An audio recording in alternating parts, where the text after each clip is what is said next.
GhanaTalks Breakfast Show, your morning companion.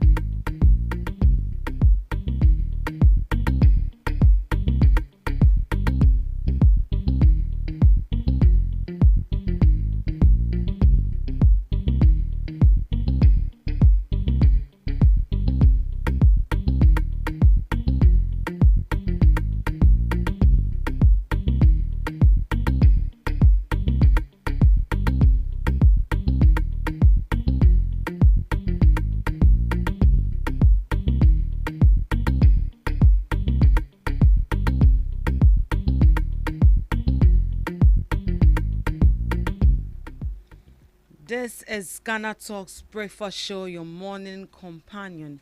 Good morning to you. It's a beautiful Tuesday morning, and you are welcome to the GhanaTalks Breakfast Show right here on GhanaTalks Radio. This is the news headline review. Right here, we bring you all the latest headlines making waves in the news, from business to politics, from sports entertainment. We got you covered with the most relevant stories and informed perspectives on issues that matter to you every morning right here on the show. And I'll be doing this with Miss Regina Bless and Miss Debbie Adoso. I'm still your host, Ruth Esenam Fiagbedu. Remember that we are streaming live on Facebook at GhanaTalks Radio, on YouTube at GhanaTalks Radio, and also on X at GhanaTalks Radio.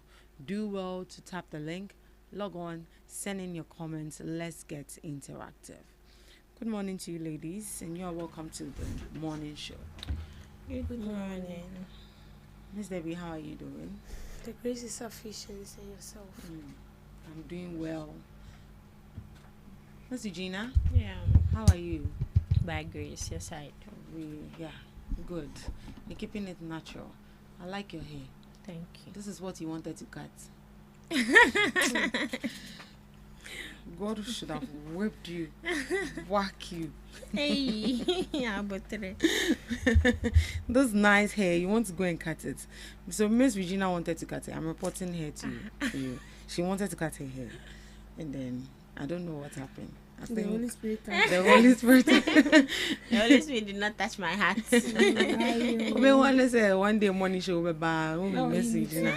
We need to my ginger hair and as a curry powder hair. But when I boy them, Hey, like we will sack you. you can't say me. No, you can't sack it. Sack you, I can't sack you, but please, we like your hair. That's her taste. Yeah, we like your hair. Keep it for us, okay? We Yes, beg. Right. How was your night? How was it? Was it short? Mine was short. Same here. It was very short. And you're ready there, and yet you need my head.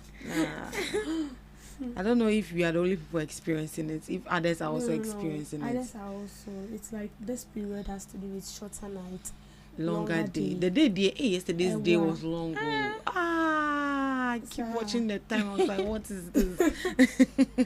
That doesn't make me lazy, but you know, nipa dear, we ejumasa opera.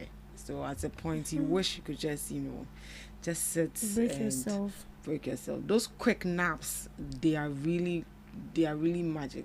They really do something. You wish you had that, but you're at work. You have to keep the energy up and still going. Right. We are going to dive into the news items we have this morning. Government will establish 250 farm service centers to boost productivity. The Deputy Minister for Food and Agriculture, John Dumelo, has announced government's plans to establish 250 farm service centers across Ghana within the next 4 years to support farmers and improve agricultural productivity. According to him, the initiative forms part of broader government effort to provide infrastructure, incentives, and technical support to farmers to help increase food production and improve efficiency in the agricultural sector. Mr. Dumelo said President John Dramani Mahama is expected to soon cut the sword for the first batch of farm service centers in the Afram Plains, possibly within the next 1 or 2 weeks. This will mark the official start of the nationwide rollout of the program. He explained that the centers will give farmers access to mechanized farming equipment, improve seeds, fertilizers, technical support, and other agricultural services. Mr. Domelo added that government plans to begin construction of about 11 to 12 centers this year as part of the first phase of the project. He emphasized that governments around the world provide incentives to support farmers, and Ghana's initiative is aimed at helping farmers increase production, reduce costs, and improve yields. Farm service centers are facilities designed to support farmers by providing shared agricultural machinery, farm inputs, and extension services, which help farmers improve productivity and modernize their farming practices.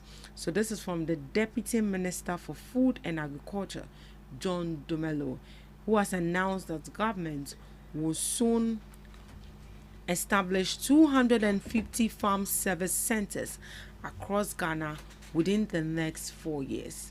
But these people have barely 3 years or 2 years to go. But they are saying that in the next coming 4 years, they are going to establish 250 farm service centers to boost productivity. How effective is that, Miss Gina? I knew it. I knew it. Over to you, So that's like my happiness with this girl. If you talk in my class, Once she sees that I'm smiling, no. Over to you. I don't know if you've experienced that before. You are sitting in class, then the teacher sees that you are talking. Yeah. You are the one to call. No call first. Don't talk in my class. Once you sit in front, you call you. Once you sit at the back, you call you. Once you sit in the middle, they'll call you. Hey, teachers. Don't talk No, in no, my no. class. That was one of the main reasons why I wanted to be a teacher, to frustrate the students. Hey. I just look So at you your wanted to be a face. teacher? I want to look at your face and I see that you are not concentrating. Then I'll throw the question at you. When to me, so I'm not me wow. Rather, but Makuma, Okay, so with this initiative they are bringing up, I think it's a very laudable and commendable one. First off, it would give access to farm machinery to these farmers. When we look at the farmers of today, up till now, in as much as we are in a modernized country, most of these farmers are lacking modernized machines. When you look at the Western world, they don't need to go to the farms themselves to make sure that ombedo or to dig up dried leaves or unwanted trees. They just take the machine there. They sometimes even relax and just control the machine with a remote, which will be doing everything themselves. And after that, there's another machine, or that same machine is designed in a way that can clear the land. After clearing the land, sometimes that same machine is designed in a way that can dig up little holes depending on what you want to do. So if it's rice, if it's maize, they dig up little holes where you just dip in the seeds, and after that same machine will cover it up. And we still have machines that can water the land. So if it's 50 acres of land, they have machines that can do that. But when we come to Ghana, they lack it. Not that we don't have it. We have it, but where are the resources for them to go and buy such machines? Because mind you, it's very expensive. So at the end of the day, they use their own human energy to do it. Oh baby, you know, and your brain are baby. Now, uko try a brown so and also uko try a mono so a beba boarding because of the a lot of energy na shim. Sani pana baka ko bopa so omumbe doso omumbe kle obesa bopa e di seed na mo se mo ngina mo tututoko na mo fan hihim eduaba ne so we o masa bopa say yeni na we should bring our hands together and make sure say yen yi eduaba no aba. But when you go to the West, you know, it's easy, very easy. So I think with that, with the access to farm machinery is good. And also availability of inputs, providing seeds and fertilizers and other farm inputs, I think is also a good call, because most of these people, for them to even have access to seeds, they get it, but it's expensive. But you getting it in one place, I think, I don't know if it's free, but definitely you pay something small before you get it. And also, increased food production, if properly managed, it can help boost food production. Mind you, when it comes to agriculture, I wouldn't say we are not paying much attention to it, but our attention to food agriculture is not really that encouraging. Looking at the tomato issue, if on I saw a video, I think when the issue popped up, I saw a video where the same Deputy Minister John Dumelo went on grounds with some of these tomato farmers, and he said he encouraged them to go into tomato farming, and at long last it is bearing fruit. Now sometimes when these tomato sellers, they bring their tomato embryo, fertilizers, I said they be Italian, I call but would be my say we no white and I sorry, I do know. It's true. When you open it, it's like it's Nam's face. Right. And it's like but your face is ripe, but it's the same color. You understand? Yeah. So I think it's a good one. It's commendable. Yeah, it's a good one. But the farmers are also complaining that they are producing, but people are not buying. And now you are bringing in more machines for them to produce more and boost productivity, but they are not seeing the value for the produce that they are producing. I don't know if you get me. I get you. What I understand it too. Actually saying those seeds, but it has to do with yourself. What you are bringing on board, is it good for consumption? First off, branding. We would always use local rice as an example. The experience I had with local rice, I'm not sure say me cook na me who local rice I'm talk, unless say I've seen a well packaged local rice, which the branding is appealing. It's appealing to the eyes, because mind you, if it's appealing to the eyes, people would buy it. That is the first stop for you to buy it. But when you see some of these local rice, you can wash it like 50 times and still cook it and see particles of sand and stones in it. Who dinner will boy a boom a stones factory. So you see, they need to make sure that they make the friends and the goods they are bringing out very appealing to the public. And also the cost. The cost also counts. It's expensive. It's expensive, very expensive. Or just a wunya or more movie and crossing. Yeah. But I can't have Accra, it's very expensive. Miss Debbie. Yeah, so you asked a question of whether these farmers are complaining of selling their produce out. Now, one thing I want us to understand is that the farm service centers is not only to provide these farmers with machineries, but also they give these farmers like guidance on best practices. They teach them on soil conservation. They teach them on the kind of seeds they should use, the fertilizers they should use. So these farm centers are not only for providing these people with machines, just like the way we have forestry commission. In every district you go, we have forestry commission centers, and then we have the people working there deployed into the forests that are being conserved. So it means that when they have a challenge, they come to the office, they lodge their complaint to the office, and then whoever is in charge in that office pushes that info to the right authorities. So the farm service center is not only to provide machineries for these people, but also to guide them. It's give them the center is going to have experts that are into farming. So they guide you on the type of seed to use, the type of fertilizers to use, and don't forget that those people have access to the market. the experts that will be deployed into these various, because trust me, they will not just go and open a center, a farm service center. No, there will be an expert that will be deployed to each of these centers.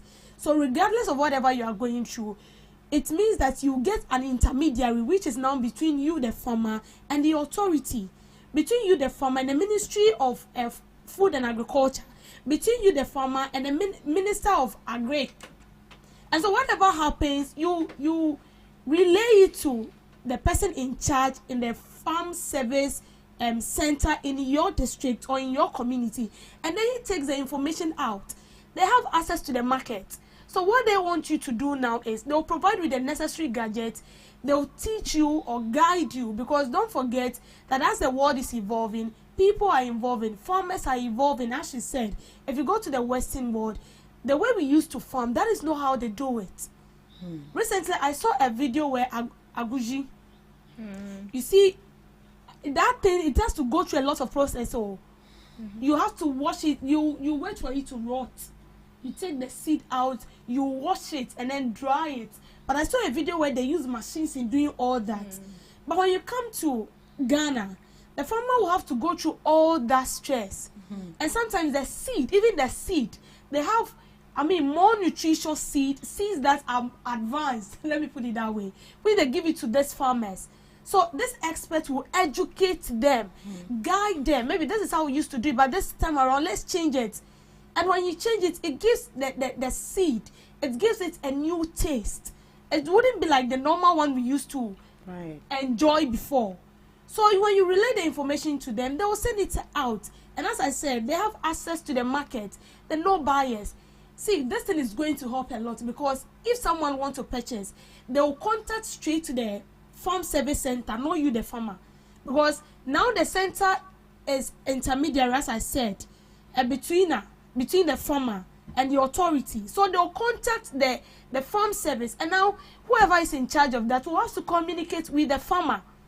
And so if you're bringing in maybe 20 bags of rice, or you're bringing in 50 bags of tomato, you distribute it, or have a conversation with the farm service center. You give it out to them, and then now they will connect you to the buyer, and then you sell it at a very competitive price. And this is going to ensure that you are not going to run at loss. You are going to gain. The country is also going to gain. Right. So this is a commendable one. But they said they are supposed to do this within 4 years. 250 farm service centers in 4 years. How many years do they have in power? Oh, they have like 1 year. Let me just say 1 year, 2027, because 2028 is an election year. It is a year that everybody is going to be busy. So let me just say they have only 2027. So 1 year. 1 year. And I don't want to add the 2028, because during that time, it's a time where we'll now assess you for the past 3 years, what you did to decide on whether to retain your party or shift you out. So in 2028, no one is going to focus on what you will do again, but we are going to focus from they came in from 2025, right? People will now focus on 2025, 2026, 2027. So automatically, let's just say they have 1 year to go. So 1 year is not enough it's not enough. I feel like they shouldn't have given a time frame or a timeline, or even a total number, that 250. Just say you are going to create. Simple. Or you pick communities where you know that these people produce much of this, and they don't have maybe someone who will make it so easy for them to access the market space. Then you make sure that you create those centers in those communities. If you say 200, well, yeah, sure. Does that mean that they are still going to continue working even when they are out of power? Maybe. Or maybe they have it in mind. Or John Domelo will take it upon himself to still proceed with the work. Sure. Hopefully, maybe if he still maintain his seat as the member of parliament. So as the member of parliament, he retain it, but as the deputy minister of Agri. And then maybe that will be like a personal project you have to embark on for himself. So that is going to be a lot too. Because 250 it's not a joke. It's not a joke. It's not a joke. And we as Ghanaians we are this kind of people that it's not like we are this. We human beings, and like we promise us something. It's already registered You have to here. deliver. Even if you are sick, you will deliver. Simple. We will ask you. And mind you that the internet never forgets. Right. We'll still pull this out. Definitely. If you want to come and campaign for something. I feel like this thing, they just want to do like the 1D, 1F thing. That's how you see it. That's how I see it. You One see the this show- 1D, yes. 1F, they didn't even finish. They So why didn't would even you even finish. give a time They've frame? even And cancelled it. They even cancelled They it. even And even cancelled give it. a total number. Well, My problem is, even if it's going to be like the 1D, 1F, why is it so difficult for another administration to come into power and continue from where the last administration left off from? Because mind you, the 1D, 1F was actually a very innovative initiative the previous administration brought on which board. could have helped us. A lot. So But- I feel like they should have just taken it upon themselves. No. Or is it the You know, sometimes those projects are being marred by corruption. Don't forget that fund has been disbursed into that project, and most of this project, the first tranche of the fund has already been disbursed, and then we don't see it. So if the next government is taking this on, you need to be very, very careful. If not, by the time you leave office and you too are not able to complete that 1D, 1F, you've also disbursed money, and they might end up ending the first administration's the debt incurred, or the debt that, how will I even put this?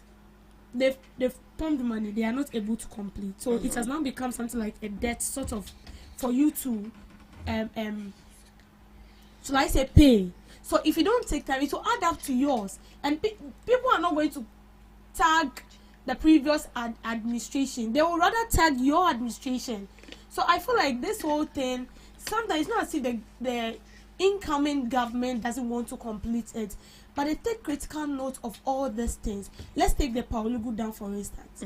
An amount like, I think if it's 12 something in millions, but I've forgotten the figure. And then you dam ne cry, and you want to take this on. Already the 12 million nashi. So if you come on board, don't forget that the taxpayers' money will also be allocated for that. If you are not able to complete it, that will be another issue. So I feel all these things is some sort of like hindrance to which a lot of incoming governments do not want to complete the project of a previous government. Of the previous one. They also don't want the previous administration to also take credit for that. Credit, that is another Right. Middle East crisis. Ghana's immediate threat is price, not fuel availability.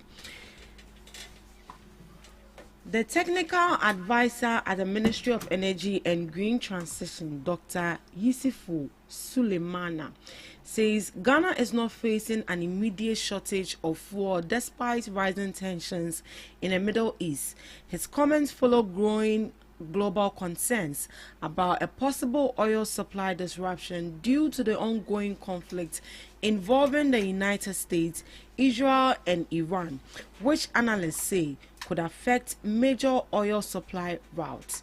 In recent days, global oil markets have experienced volatility, with crude oil prices rising above $100 per barrel for the first time since 2022. However, Dr. Isifo explained that Ghana currently has sufficient fuel stocks to meet demand in the short term.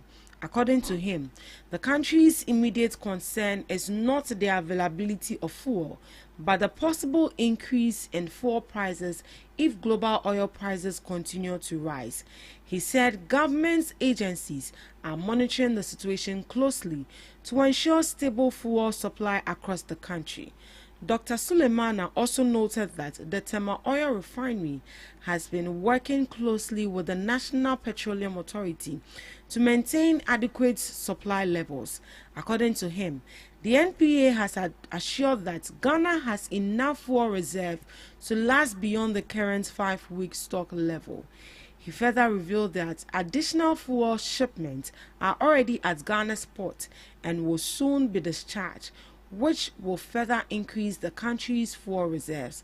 The Energy Ministry therefore assures the public that While global tensions may affect fuel prices, there is currently no immediate threat to fuel availability in Ghana. So this is coming from the Energy Ministry. And amidst the Middle East conflict that is happening, that is US, Israel versus Iran. The probability, it's not even the probability, fuel prices have actually gone up, but just that we haven't yet experienced it right here in Ghana. And the ministry is making us aware that we have about 4 to 5 weeks reserve of fuel, but even that is not enough, because you and I cannot tell when this whole conflict in the Middle East is going to come to a halt. And so they also said they have shipments. Some shipments have also arrived at the port, but they are yet to be discharged. The fuel will be available, but the prices will go up. So this is what they are making us be aware of, but they are monitoring closely. They are monitoring the conflict very closely. We are just hoping that it comes to a halt very soon, because when fuel prices goes up, everything will go up. The product service and products will go up. Cost of living will go up. Transportation will go up. Food stuff will go up. Everything. It will affect everything, and our economy will go down again. So, Miss Debbie. I don't even know what to say, because if we don't take time, this is going to hit us very, very hard as a country. Of late, everyone is happy because we've seen a bit stabilization, that is with the dollar to the CD. And one of the things that affect almost everything has to do with fuel. I think I said that yesterday, that when the prices of fuel surges or goes up, it affects everything. Because even the foodstuffs we go to market to buy is being transported from somewhere to the market. And all this thing has to do with fuel. And so the trader doesn't want to run at loss. She will increase it. The driver wouldn't want to run at loss, because don't forget, the driver will buy spare parts. And that spare part issue is something that we've not even come to a conclusion yet. And so they are also going to increase their fares because they don't want to run at loss. When it's happening like that, the consumer will suffer. And so this whole thing is just like a whole lot. I feel like as it stands now, I don't know how, but then I feel like we will need to tread cautiously. This dawn, I saw Egypt. I think they've also increased their price, $100 per barrel. I was saying a draw. The more reason why we have not felt it is because the old stock we have we are not yet done consuming it. So if we are done consuming the old stocks, and then we will have to, import a new one, that is when it will affect us, because the prices that we used to buy maybe the raw oil to refine it would then increase. Because don't forget that the warehouse or the main house which houses this oil and oil has been crushed in Iran. So as it stands now, it will only take the grace of God for things to stand, because trust me, if things doesn't go as planned, now everyone is focusing on the Tema oil refinery. Our last hope is the Tema oil refinery. So if our last hope also fails us, then it means that we are doomed, we are crushed. There is nothing we can do, and then the economy we are all praising will become something else. And so at this juncture, what would you expect the government to do, rather than being, transparent? Because maybe it looks like, but what will he do? Fear is being instilled in people. Oh yes, because people wouldn't like to go back to how they used to live. We will not like to go back, but don't forget that things will not even get better. Things will not get better. As it stands now, with what I'm seeing from where I sit, this war of a thing or conflict of a thing is not coming to an end. Because don't forget that we have other countries that are now purported to join either Iran or Israel to fight one of those countries. Russia is now thinking of joining one of the countries to fight the other one. Mm-hmm. Korea is also thinking of joining another country to fight. So just imagine. And all these countries are countries that we depend on. Not solely depend on, but we import certain valuable, shall I say, stuffs from that helps us as a country. So in a way, our dependence 50% is on this country. So just imagine that this country is now in a turmoil. Then it means that we are doomed as a country. And as I said, our last hope is the Tema oil refinery. Now you're asking me, what will the government do?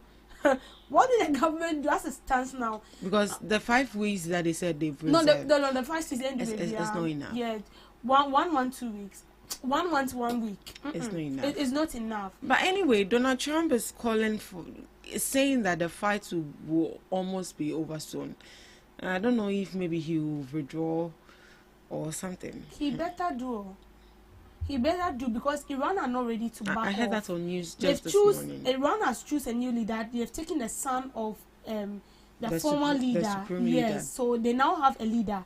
And don't forget that they said in Iran, when someone inflicts so much pain on them, they raise a flag. And then when they raise that flag, it means it's a revenge. So don't forget that those people are going to revenge. They are going to revenge back. And if that is the case, then it means the world is no longer going to be a better place. It won't go back to how it used to be. We are going to experience worse, but we are just hoping and praying that even if the worst will happen, it shouldn't affect us that much. Because where we are right now as Ghanaians, or as a country called Ghana, we are hanging. Because we don't even know that the stability of the economy, we don't know how far it's going to take us. We don't see it to be something very permanent, because everything can happen at any time. So we are praying. We are hoping. We are hoping that the government should do some magic. God should give him, wisdom. Yeah, wisdom on some of the decisions to take. It's not easy. Yeah, we are just hoping that in as much as we are going to be affected, but it shouldn't be too much. We shouldn't take the greater share more than those that are in that country. It shouldn't be like Russia, Ukraine. When please, this issue should not be politicized. Exactly. We are begging you. Right. Ghana's education must encourage entrepreneurship. The national chairman of the National Democratic Congress, Johnson Esiedu Nketia, is calling for a major shift in Ghana's education system to focus more on innovation and entrepreneurship to help tackle rising youth unemployment. Mr. Esiedu Nketia said the current structure of Ghana's education system largely prepares students to seek jobs rather than create them. According to him, the orientation has contributed to the growing unemployment problem, as many graduates expect to work in government institutions or established organizations. He explained that in many developed countries, universities focus on researching societal problems and developing solutions, which often leads to new businesses and economic growth. However, he said many universities in Ghana still mainly train students to enter the job market as employees. Mr. Esiedu Nketia stressed that it is not realistic for any government to employ all graduates who leave universities each year. Instead, he said more attention should be placed on helping young people develop ideas that can turn into businesses and create jobs for themselves. He described the Volta Youth Development Fund as an important initiative that can support young entrepreneurs with innovative ideas. As part of his support, he donated 500,000 Ghana cedis to the fund. He encouraged young people, especially university students, to identify problems within their communities and turn solutions into viable businesses, noting that economies grow when innovation leads to new opportunities. He also expressed hope that the Volta Youth Development Fund will inspire similar initiatives across other regions to support young entrepreneurs and reduce unemployment.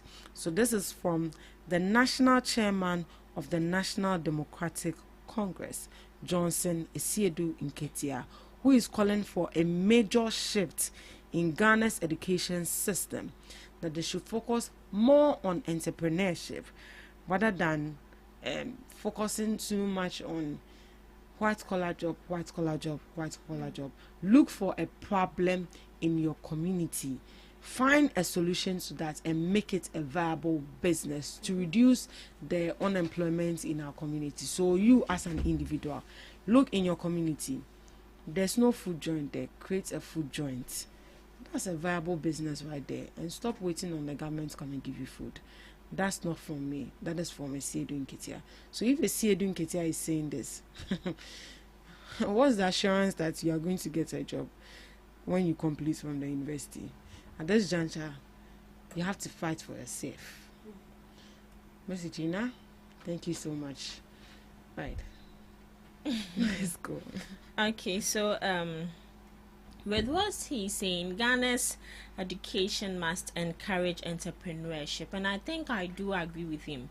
And one most important thing he said, and I do agree with him, is looking at our education sector, not our education sector, but all institutions. The main thing they do is to enroll people, and at the end of the day, at the end of the day, they teach us how to go out and seek for job, which is not supposed to be so.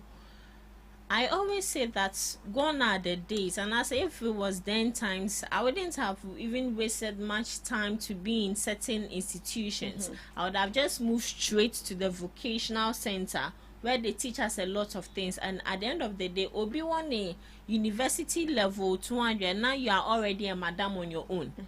We are not saying education is bad. Education is very important, and as they always say, education is the key to success.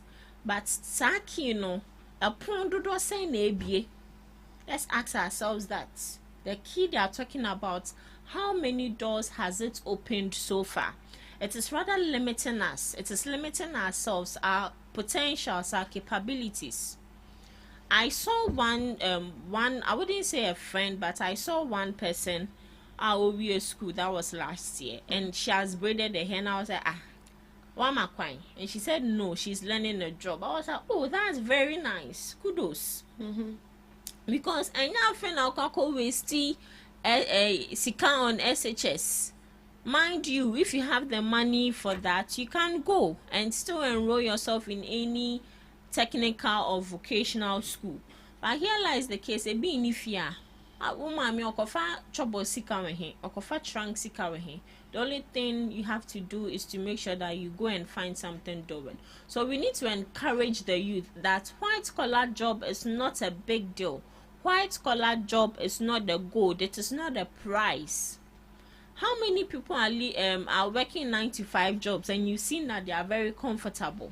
They are not comfortable because they are giving you peanuts. See, every organization, you are working 9-to-5 job, you will work like an elephant.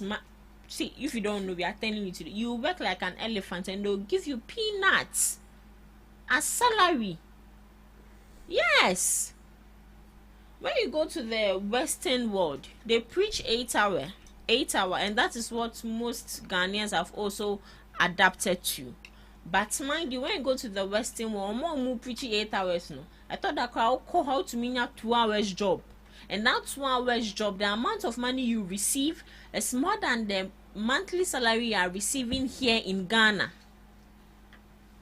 So when it comes to our working sector, there, I would say it needs a lot of reform. It needs a lot of reform. So to the youth, don't wait on the government to create jobs for you. Create one for yourselves. Now, when you want to enroll yourself in a skill learning trade or anything, it's very less expensive compared to the years you would waste in the universities. From level 1 to level 400, mind you, it's very expensive. But when you want to learn something, you just pay like 2,000, 3,000. You stay for like either 1 year or 2 years. You learn, and at the end of the day, you're a madam or you're a self for yourself. So create something for yourself. Don't wait on anyone. No one is coming to help you. Right. Create something for yourself. Don't wait for anyone. But Miss Debbie, Looking at our educational system and what we are learning in school, does it actually prepare us for the job market, or it prepares us to seek for employment? Do you get the difference? Does it prepare us for the job market?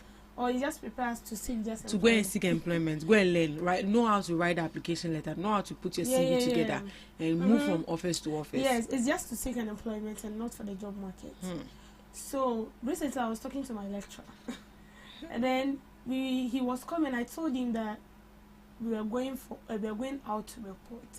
So I told him that you people, you didn't tell us the truth. I was like, sir, you didn't tell us the truth. What truth? Yes. You think you were born straight? Everybody will produce everything for you. All you need to do is come and sit down and read. Like, I know, right? You think. That man really gave me pressure in school. So I was like, sir, you didn't tell us the truth. Why did you lie to us? And he was like, what did I said, yes. Because what we met on ground was not what you taught us in class. And I told him that the work is like, so we were discussing about the work. And I was like, this is like, I was trying to brief him, and then I was like, yeah. And that is why a lot of people go to school to study journalism, but most people do not go into journalistic field. They go into communication fields like other offices where a communicator is being needed, but not into journalism like what we are doing here, because it entails a lot. You have to get time for the work. It's kind of stressful. You have to meet deadlines. You read and read, you don't understand, but you have to read. Yes, you read. So I was like, sir, you lied. I told him. You didn't take your CVs. I was like, you lied. But I remember when I went to the University Level 100, the first lecturer who came to talk us asked us whether we understand what we want to do. Yes, he asked us. So he asked everybody. Well, everybody said, I want to be a journalist. You see, the most beautiful aspect is when they see you reading the news, like on tele and all that, it looks so beautiful. But they don't know the story behind that. They don't know the stress behind that. So he asked us, are we really sure this is what we want to do? He explained to us, but level 100, even if you say, what we want is, we want to read the news. That is what we want to do. Sure. So even in the school, they teach you, but you learn 90% of the job on the ground. So it's like the lectures, they do 40%. That is what they do. But when you get on grounds, that is where you learn it more. And that is why in the schools, they will encourage you that try and be doing attachment. Even if the school doesn't give you the go ahead, do it. Level 200, do it. Write letter to stations. That is if you want to be in the journalistic field. And then learn for yourself, because that is when you will meet a honor, and I will be sharing not in a classroom. So when you look at our educational system, they only teach us to gain employment, not the work itself. Not to create the job yourself. Not to create the job yourself. And one thing is that we find this picture that white collar job. That is what everybody wants to do. But they don't want to, come up with something. But trust me, if you have your own work, it gives you money every day. But when you the white collar job, it comes after the month, and even before the money comes. Because what bora quick loan, you pay, you have to pay. So please. Yeah, so I say doing Ketia says that create a job for yourself and don't wait for somebody to give you a job. Thank you so much for joining us on the news. Headline will be up next. We have Today in History with Miss Regina Bless.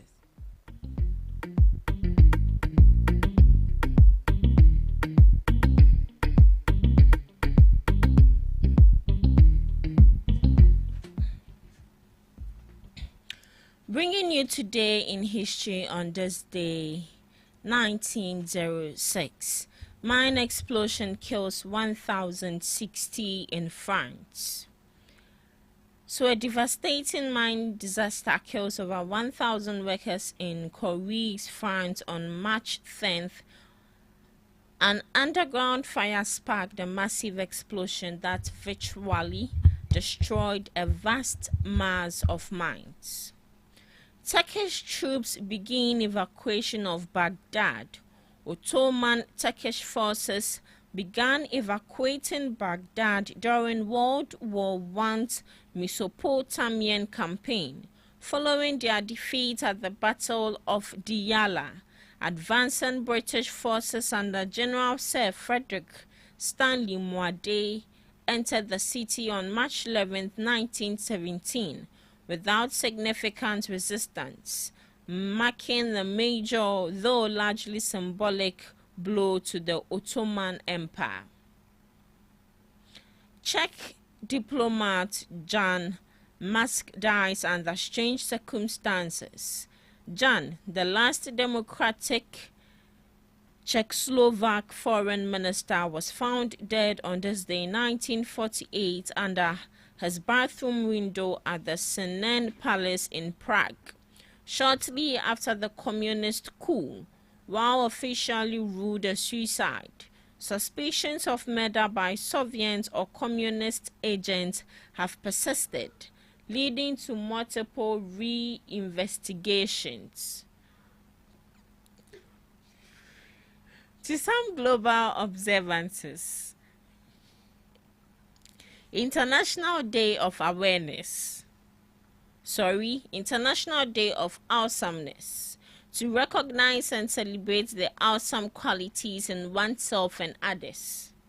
It is a day focused on positivity, performing good deeds, and overcoming insecurities by acknowledging personal strength. The day encourages spreading joy through small, kind acts and celebrating the unique positive attributes of everyone. International Day of Women Judges, to recognize the contributions of women judges worldwide and as part of global efforts to ensuring gender equality and to address gender-related judicial integrity issues. It aims to incorporate women's representation issues into judicial systems. National Women and Girls HIV/AIDS Awareness Day, to address the disproportionate impact of HIV/AIDS on women and girls, particularly in marginalized communities. It promotes prevention, testing, and treatment, reduces stigma, and educates the public on unique risks faced by females. Lastly, International Wig Day, to promote fun, self-expression, and awareness of hair loss caused by diseases or cancer treatments.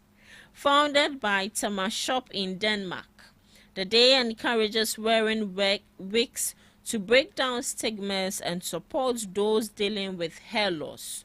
So this is a day to put on a wig and support those dealing with hair loss.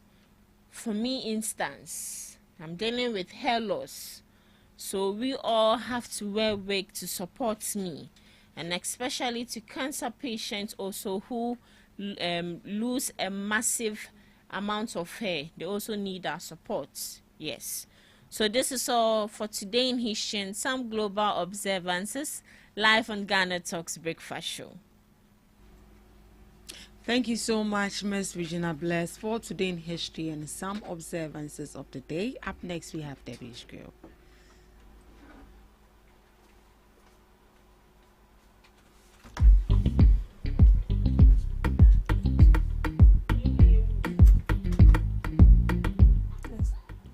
Welcome to Debbie's Grill, where we talk about issues that matter to the state, void of politics, fear or favor.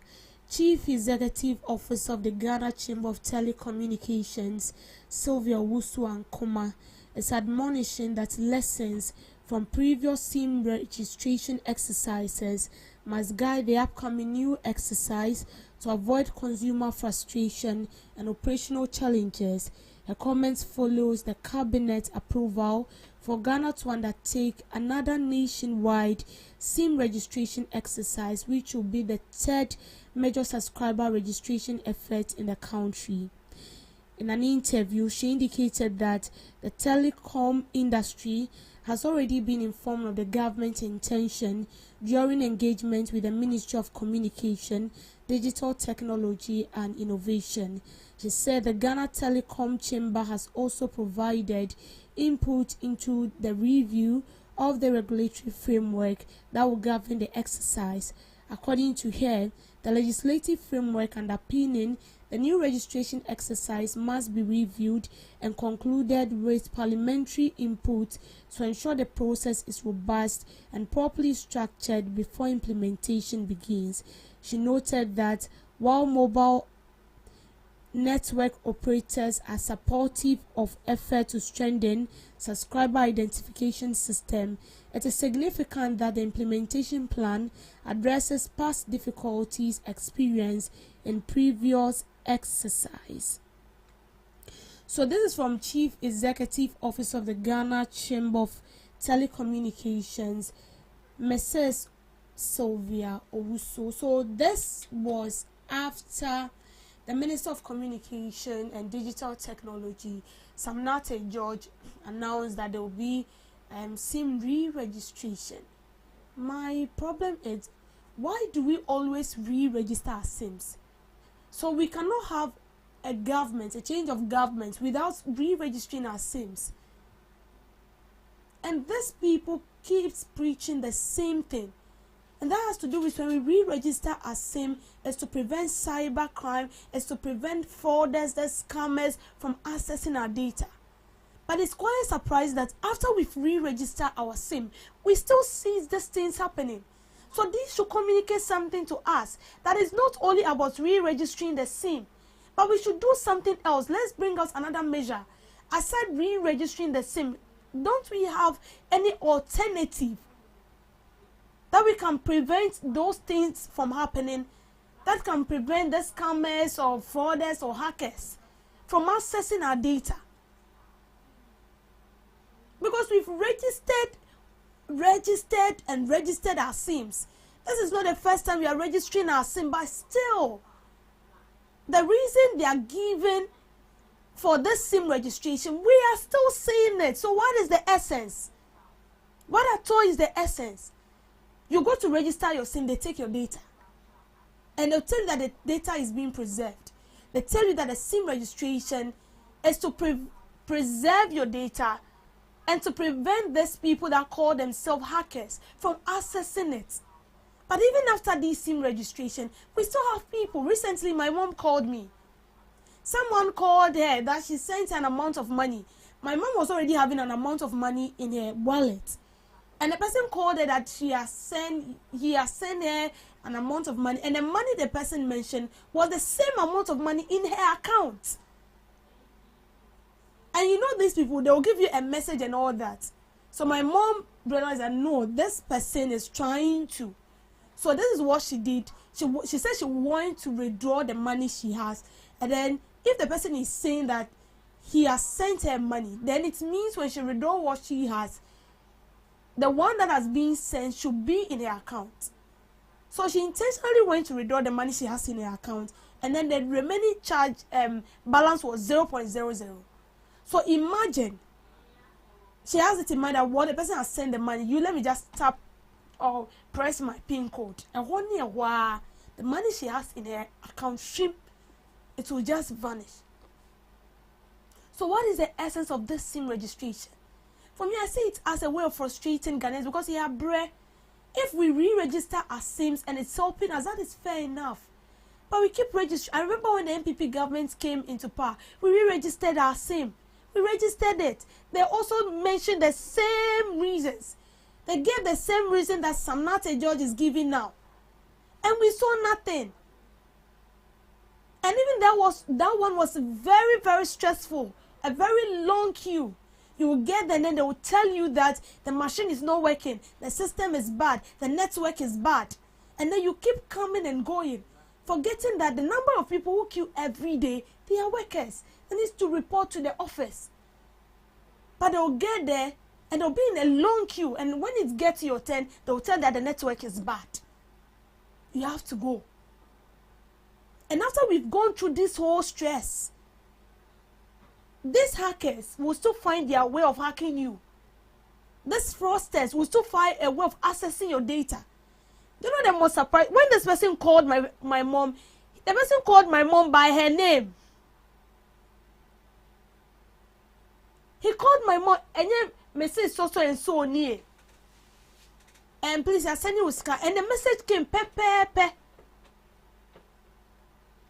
The message appeared on her phone. Can't we find a different alternative? Like, because for me, I see no reason why we should it's just, I feel like they just want to frustrate our life.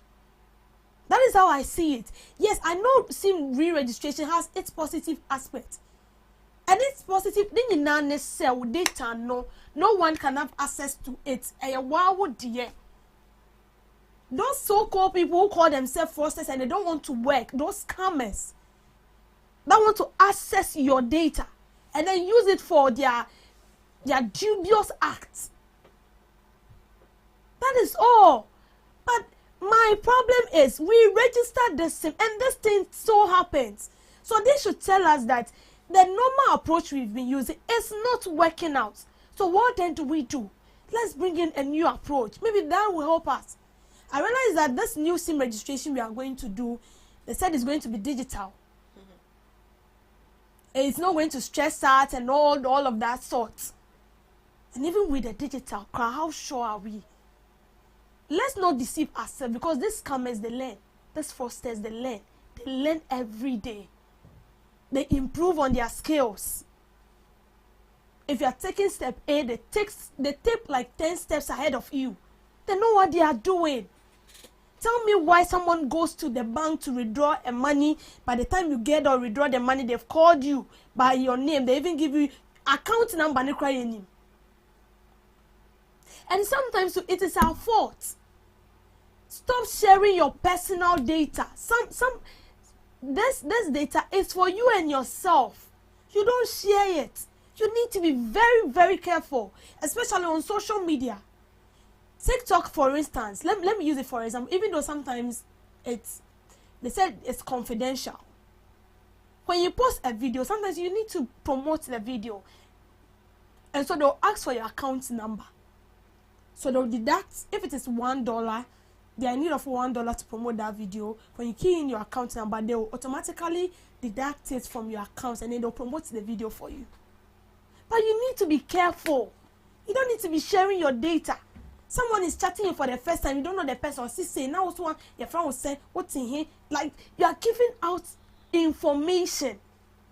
And that is the same way that these people called fraudsters, scammers, they get petty infos about you. So please, as the government is trying their best, you to help yourself so that they don't scam you. But as for the re-registration, if there will be an alternative, I'll be very, very happy. Because this will continue to happen. See, even if we have a change of government, they will still say that we should go and re-register. Our re-registration and then money.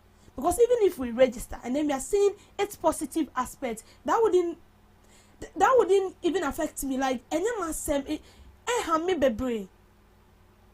but we go to register SIM, and then we still see what is happening. So what is the benefit? Is this not frustration? So please, if you are saying that we want to re-register, just as Mrs. Sylvia also is saying, then previous mistakes should be pinned down so that it doesn't occur again, because we are tired.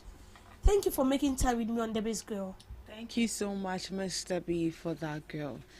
I believe not all of us are ready to re-register our SIM again. But it is what it is. Thank you so much for joining us in the first segment of the GhanaTalks Breakfast Show. Right after this, we'll be coming up with the news, and after the news, we'll be in with the second segment. Please stick and stay with us. Are you ready to amplify your business or brand's reach and make a meaningful impact in Ghana and beyond?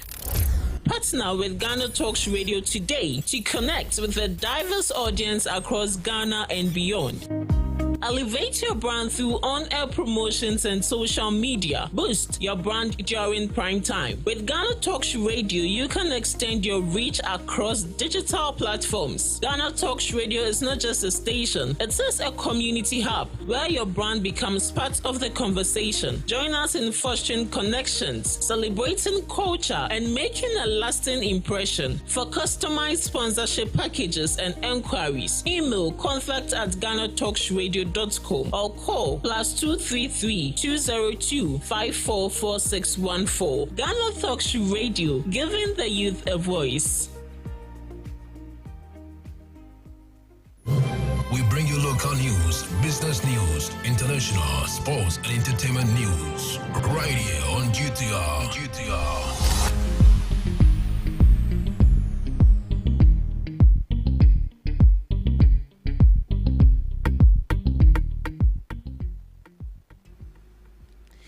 Hello, good morning and welcome to the morning news update on GhanaTalks Radio. In today's news highlight, Minister of Health confirms 2.6 billion payment to National Health Insurance Scheme. That's from Kaswa Winneba Road works sparks health crisis among residents. Ghana Titan Diamond Exports Control and the Kimberley Process Review. Minister for Labour, Jobs and Employment urges CLOSAC to suspend strike. Also coming up, Data Protection Commission warns against unlawful data sharing. These and many more coming up shortly in business, sports and showbiz. To stay with us for the details.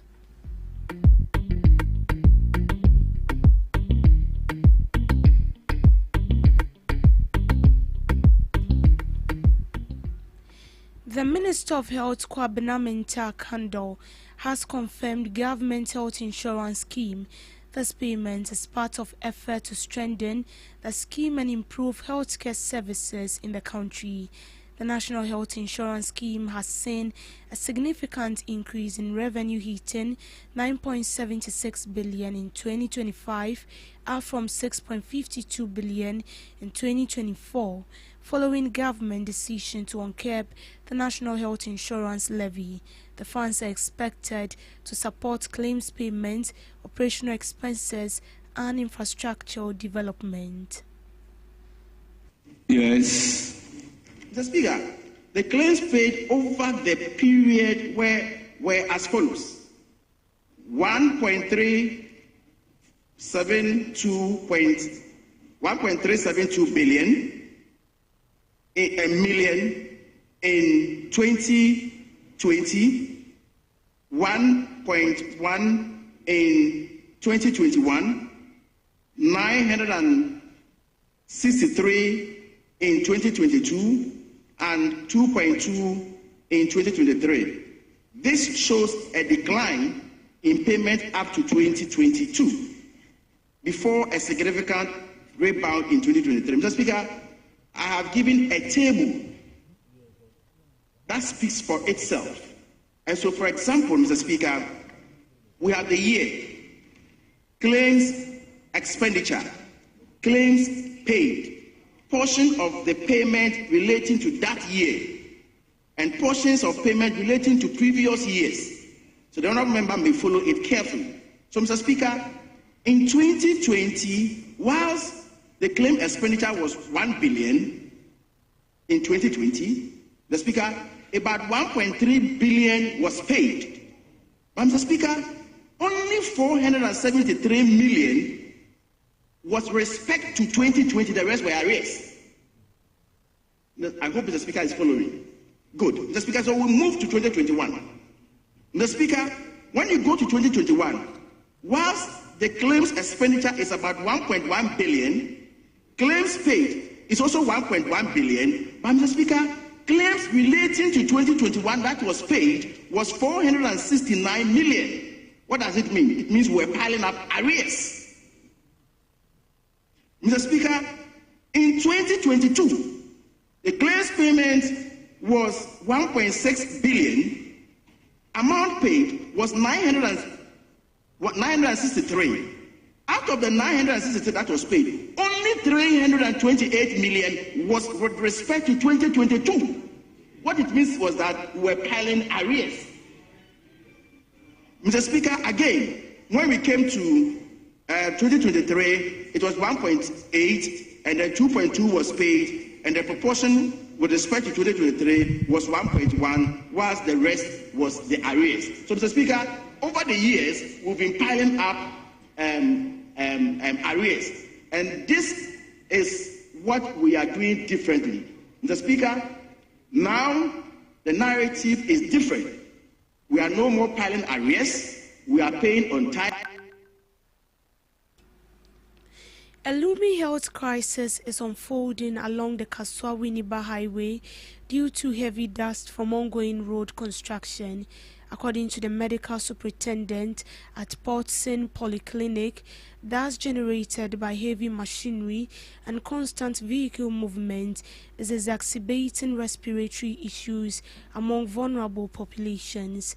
As a result, community leaders are urging authorities to implement dust control measures to mitigate health risk. And I see my patients every day who come in through the OPD with one respiratory disease or the other. We call them the upper respiratory tract infection. Immediately they get into your airways by virtue of the exposure, which is a major risk. Then the link between exposure and disease development is very, very, very, very close. So if you look at our data, the respiratory tract infections, they are here and there. And if you are somebody who have comorbidities, like diabetes, hypertension, or you are aged, already your defenses are down. When this one hits you, it hits you hard. And typically for the asthmatics who are not supposed to be exposed to dust, so you find them having frequent hospital visitations. So if you are seeing somebody maybe once in a month on a regular interval, this time you are seeing him once every week or twice or 3 times every week by the mere exposure to the dust, which is a trigger. Without going into the specifics of the data that is readily available at the information system, we realize that almost 1 out of every 5 patients now has a respiratory related problem that a doctor needs to see. And the worry more is for the asthmatics, especially those who ply the road, who live by the roadside. Even the feeder roads are not left out of the equation. So yes, the burden is really increasing, but it's a worry. What can we do? Ghana is strengthening its diamond export oversight as part of an international compliance review under Kimberley Process Certification Scheme. The Ghana Gold Board aimed to ensure transparency and traceability in the country's diamond trade. The Chief Executive Officer of the Ghana Gold Board emphasized Ghana's commitment to the Kimberley Process Certification Scheme, highlighting reforms implemented to improve governance in the diamond value chain. The review mission, led by the Russian Federation, assessed Ghana's adherence to global certification standards. As a diamond-producing country, Ghana remains firmly committed to the principles, objectives, and requirements of the Kimberley Process Certification Scheme. Our participation in the KPC reflects our determination to ensure that diamonds produced and exported from Ghana are handled in full compliance with international standards and contribute meaningfully to national development and the well-being of our people. Over the years, our national KPC scheme implementation framework has been anchored on strong interagency coordination, which brings together the Ministry of Lands and Natural Resources and its allied agencies, like the Minerals Commission, continue to uphold robust export controls, traceability systems, and verification protocols to ensure that our diamond remains conflict-free and responsibly sourced. In recent years, Ghana has undertaken deliberate reforms to further strengthen governance across the diamond value chain. These include improvements in inspection and verification mechanisms, strengthened internal control systems, enhanced data management processes, and sustained capacity building for technical and frontline personnel. Our continued oversight efforts in key producing areas, including Akwetia and surrounding communities, reflect our commitment to continuous improvement and responsiveness to evolving global expectations. Residents of Ola Avenue are calling for the completion of a long-abandoned road project, citing difficulties in transportation and economic hardship. The road, which has been under construction for years, has left residents struggling with poor drainage and flooding, with increased risk of accident. Residents urge authorities to ensure project completion.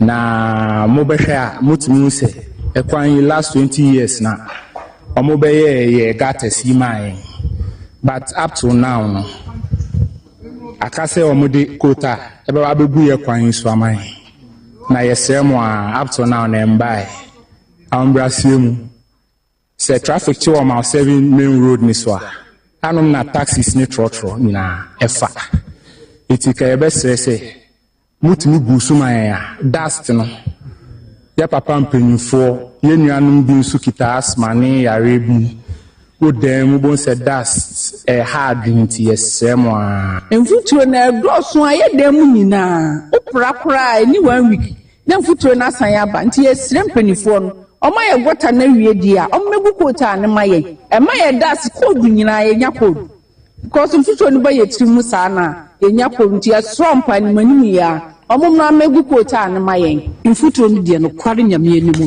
no haye pa wo de hwe me container animu ma fofa sa efie mu nyina ne ma me to nyina ho nwia obi beto bibia de se me fofa ho ansa na metimi de ama no dust nko a wo do sa show hwi mu a obeyi efuturo nti ndi efuturo no de no kware nyame animu haye nti na yesere se ya me ye bibi mfa obi se gata emi enu nyina ayaye na dije se kwan yi na aka ekwan su kura no fitia akosi etire ha no na ye other side wo maye ya mane no.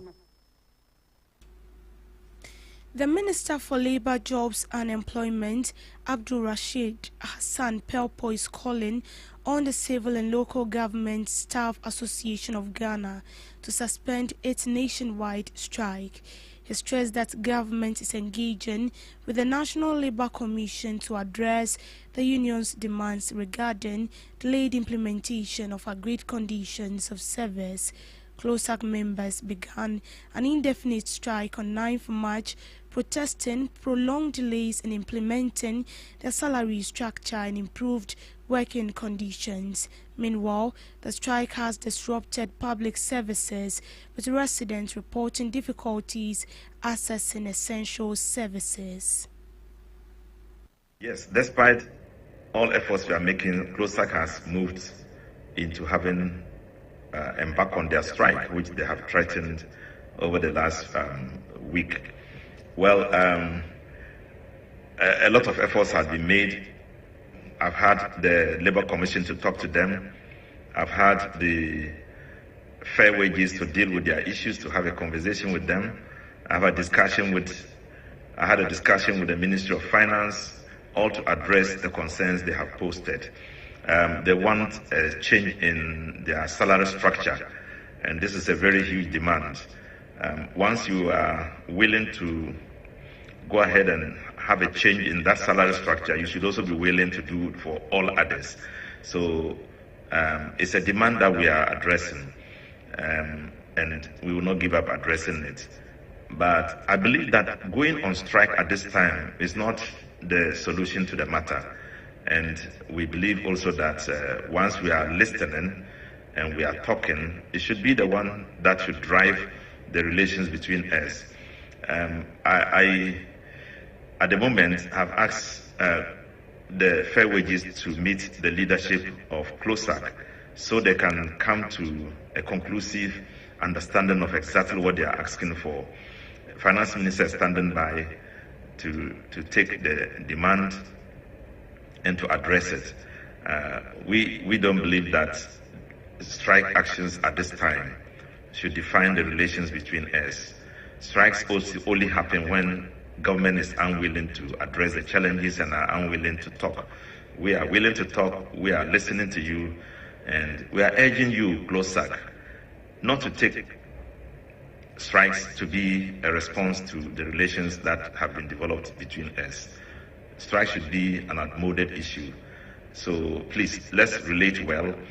The functioning of your job as a labor force is very critical because it helps to move government machinery. And so that relation between us must be fortified in how we listen to each other and how we talk.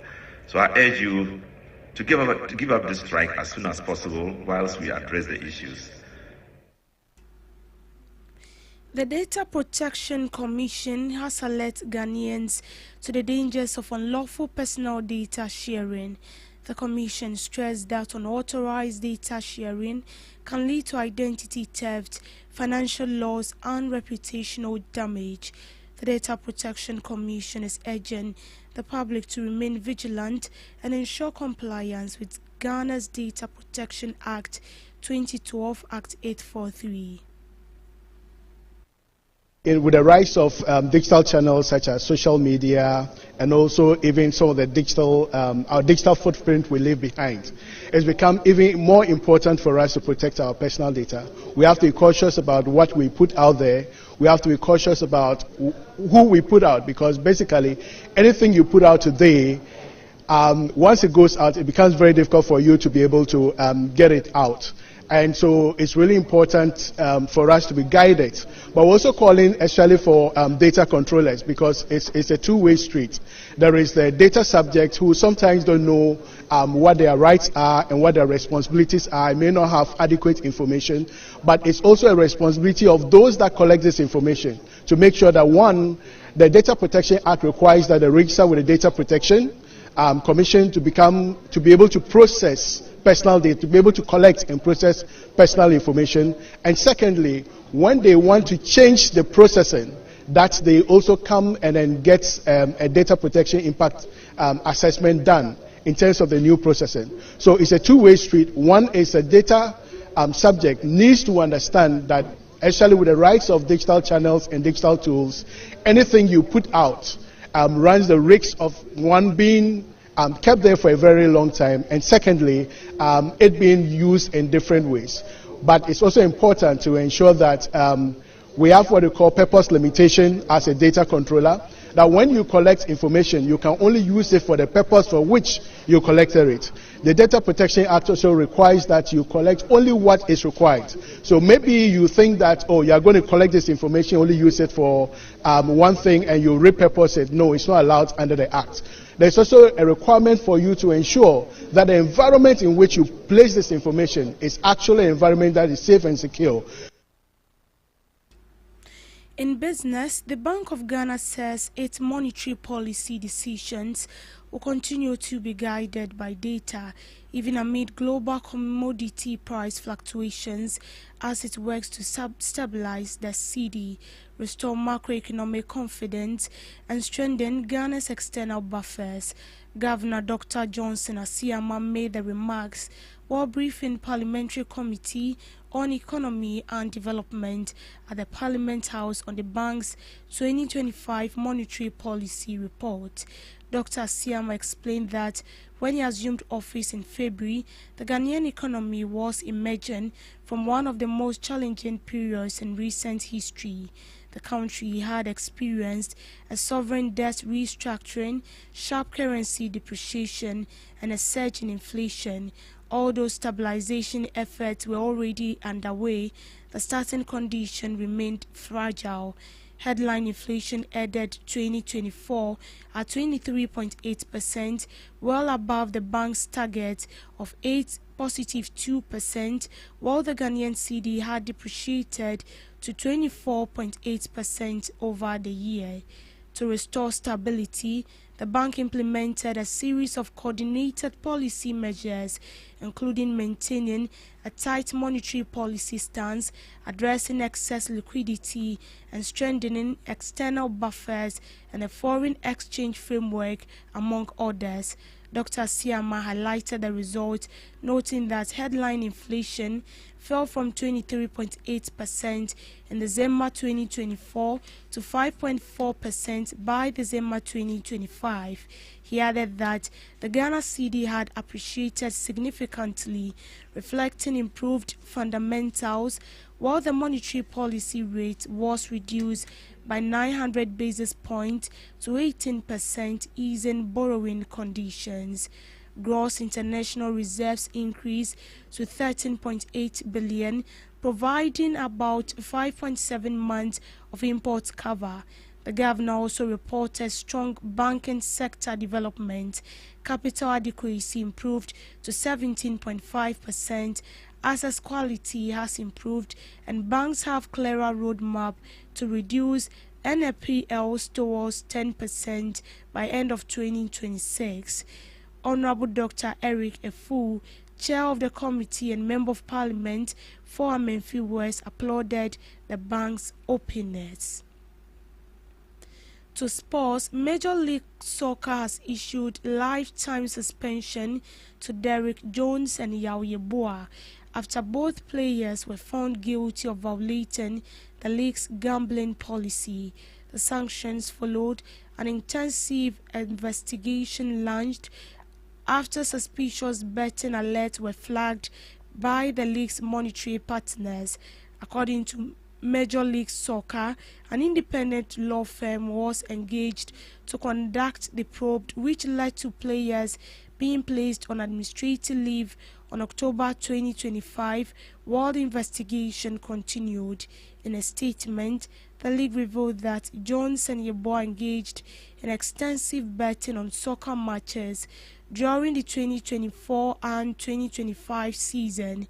Major League Soccer disclosed that in one instance, both players bet on Jones to receive a yellow card during a match on October 19, 2024, a booking that eventually occurred during the game.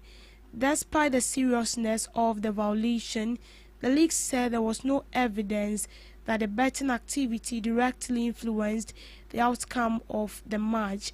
Although both players were believed to have shared conditional information, Major League Soccer Commission emphasized the league's firm stance on protecting the integrity of the competition. Meanwhile, Derrick Jones played for several Major League Soccer teams during his career. Both players were team members at the Columbus Crew during the 2024 season. They are currently not under contract following the lifetime bans. In showbiz, gospel musician Celestine Donko marked 2 decades in music ministry with a powerful night of worship at the 12th edition of Celestial Praise. The event dubbed Celestial Praise brought together gospel lovers, ministers and church groups for an evening that celebrated both faith and the impact of an award-winning singer's ministry over the past 20 years. The program began on the schedule, setting the tone for a well-organized worship encounter that blended music, prayer and moments of reflection. The night featured a strong lineup of celebrated gospel voices from Ghana and across Africa. Celestine Donko also ministered a catalogue of her songs in various formats that made them more refreshing.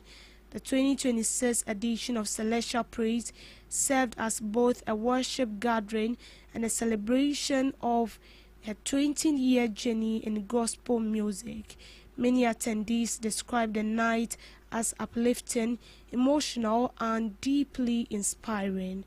On some global update, Egypt raised prices on a wide range of fuel products today, the Petroleum Ministry said, as the region continues to roll from rising global oil and gas prices. The disruption of Middle East output from the United States-Israeli war on Iran thus comes in the light of the exceptional situation resulting from geopolitical development in the Middle East region and the direct effect on global energy markets, the ministry said.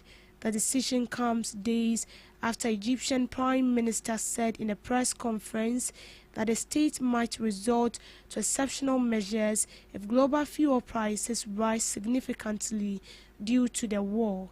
Global oil and gas prices have been rising as the war has halted Middle East energy exports, with Tehran attacking ships and energy facilities which have closed navigation in the Gulf of forced production stoppage from Qatar to Iran. The increases of about 14% to 17% across a wide range of petroleum products are the first this year and follow a hike of nearly 10.5% in October. Egypt said at the time it was going to freeze domestic fuel prices, citing local, regional and global development. Prices for diesel, one of the most commonly used fuel in the country, were raised by 3 Egyptian pounds to 20.50 Egyptian pounds from 17.20 pounds. Gasoline prices increased as much as 16.9% depending on the grade, with 80-octane gasoline rising to 20.75. Egypt has taken on back-to-back financing facilities with the International Monetary Fund since 2016. When it agreed on $12 billion loan program to resonate its economy after years of political turmoil since the Arab Spring protests began, the Washington-based lender has pushed government to cut fuel, electricity and food subsidies while expanding social safety net. Egypt agreed on an expanded $8 billion loan program with the IMF in March 2024. And that's how we end it on the morning news update. Do all to log on to all streaming platforms for more news stories. My name is Deborah Adoso. Thank you for making time with me. Good morning.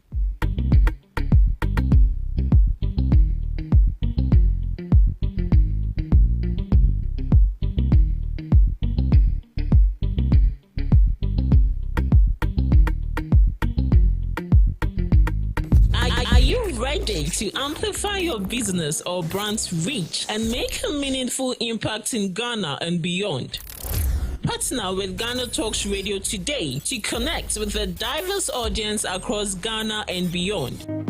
Elevate your brand through on-air promotions and social media. Boost your brand during prime time. With GhanaTalks Radio, you can extend your reach across digital platforms. GhanaTalks Radio is not just a station, it is a community hub where your brand becomes part of the conversation. Join us in fostering connections, celebrating culture, and making a lasting impression. For customized sponsorship packages and enquiries, email contact@GhanaTalksRadio.com or call +233 202 544614. GhanaTalks Radio, giving the youth a voice.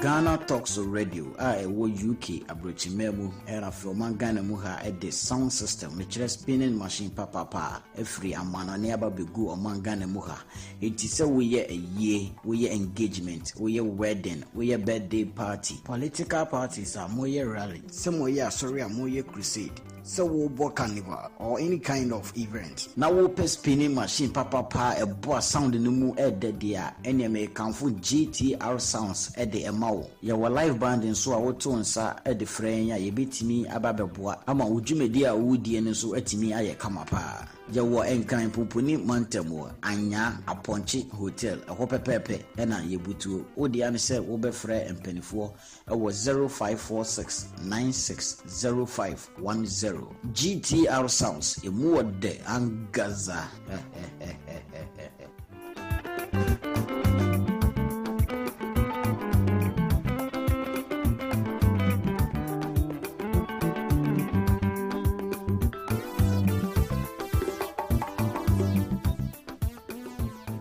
This is GhanaTalks Breakfast Show, your morning companion. This is GhanaTalks Breakfast Show, your morning companion.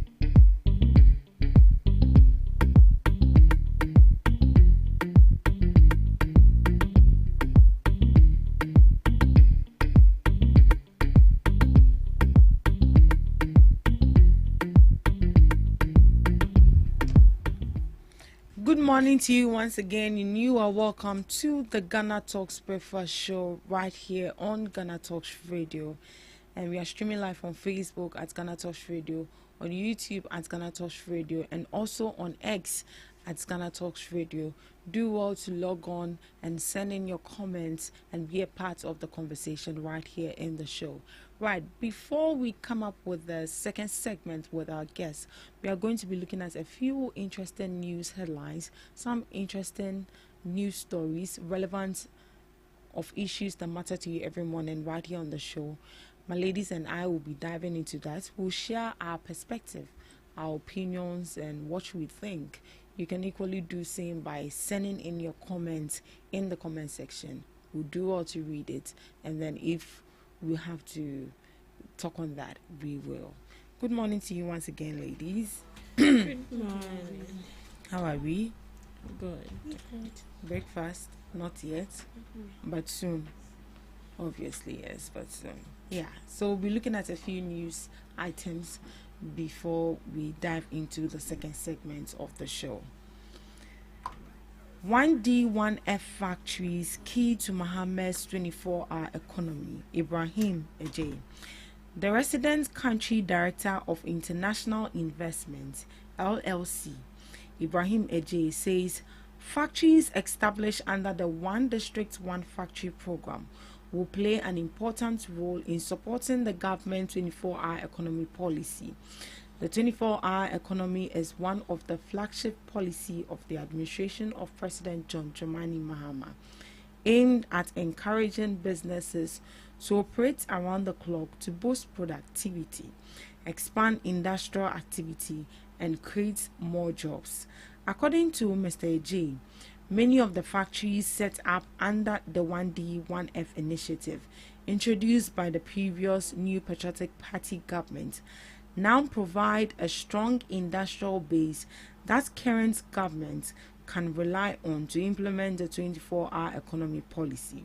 He explained that under the 1D, 1F program, 321 factories were initiated, with about 170 currently operational across the country. He added that these factories directly employ more than 24,000 people, while the wider supply and value chain supports over 1,104,000 jobs. Mr. J believes these factories can serve as key production centers that can operate in multiple shifts under a 24-hour system, helping to increase output and employment. Meanwhile, President John Dramani Mahama has signed a 24-hour Economy Authority bill into law, establishing a 24-hour Economy Authority, which will coordinate the nationwide implementation of the policy.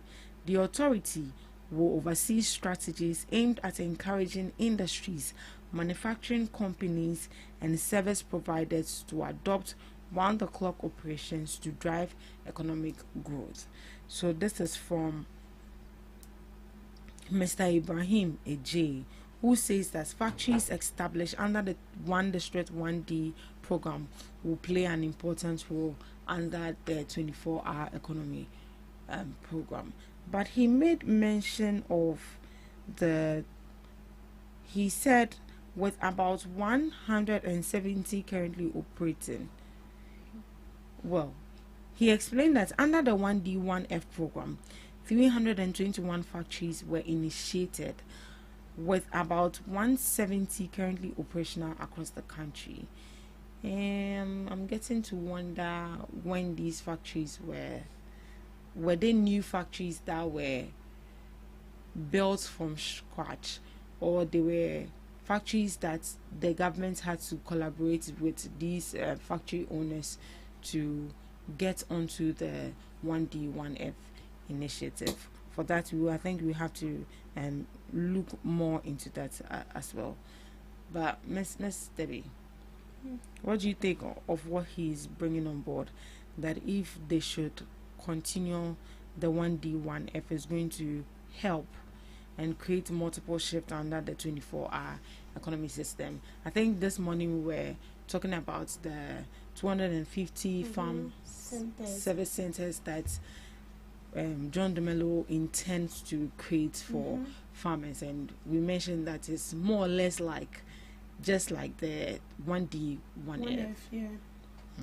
So yes, it's in a way it will not in a way it will help, because imagine, so the previous administration brought it on board, they were not able to complete it. But according to my research, it's like they were able to complete 58. I don't know where they are. But they said they were able to complete 58 out of the 1D, 1F initiative they brought on board. Now imagine this 1D, 1F is being completed. Every district gets a factory based on the dominance of should I say dominance of vegetation or the dominance of crops that the farmers are into. So imagine maybe when you go to so let me take the Osi region for instance, which is a community dominating in yam. Yam is very dominant there. So imagine you are creating a factory there, yam and cassava. So for us, they wanted to give us a Gari factory because we are into yam and cassava. So imagine that factory was being built. It will employ people. And this is a factory that will run 24/7. Because every day farmers will be bringing in their produce. And then when it happens like that, there won't be excess of produce. Because we wouldn't see farmers complaining that anytime they are done harvesting their produce, they will now be struggling to get buyers or customers to come and purchase their produce. So imagine there is factory in this community. Automatically, the government buys the produce from you, the farmer. So you don't need to even struggle coming all the way to Accra. I don't know whether you know this, but sometimes they transport yams. Yes, they transport yams and cassava all the way from the northern region. Northern region straight to Accra. So imagine we have this factory. Simple. Yes, they will transport some, but it wouldn't be so much because in that large quantity. Yes, 90% of it will be so direct, bought directly from this farmers by the government, and then it will be given to this factory. 1D1F, because don't forget that the 1D1F is being ruled by the government. So if it's being processed, the government will now brand it, give it a name, and then we export it. And a way to generate revenue for us as a country is to employ people within the community. If I find myself in a membership committee 1, I wouldn't have to travel all the way from that place to Accra to find a greener pasture. But imagine that factory was built. It's going to run 24/7. It's going to employ people. A lot of factories do not sleep. They run 24/7. They run shifts. I used to have a colleague who works in a sausage factory. Yes, you don't really have sausage factory in Ghana here. Sausage, we have. I thought they imported. No, we have a sausage factory in Ghana.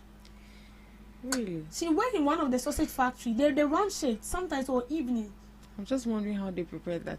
It's nice. Maybe I want to be dancing. It's just in a normal way, like when you taste sausage. We have normal sausages that are being produced in Ghana here. We don't import it. Although they import some, but some are made in Ghana here.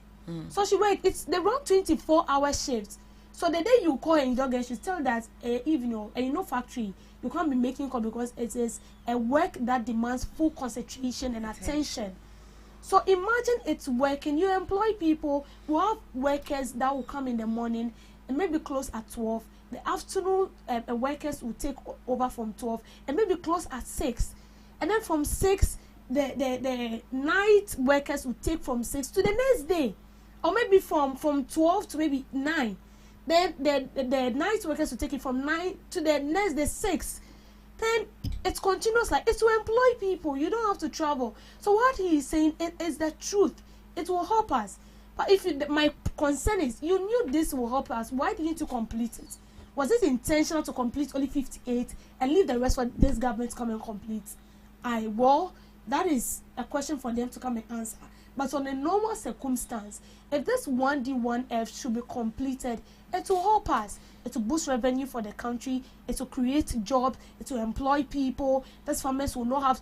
You see all this thing that they are complaining. And perishable goods like tomato, like onion, like pepper. When now we can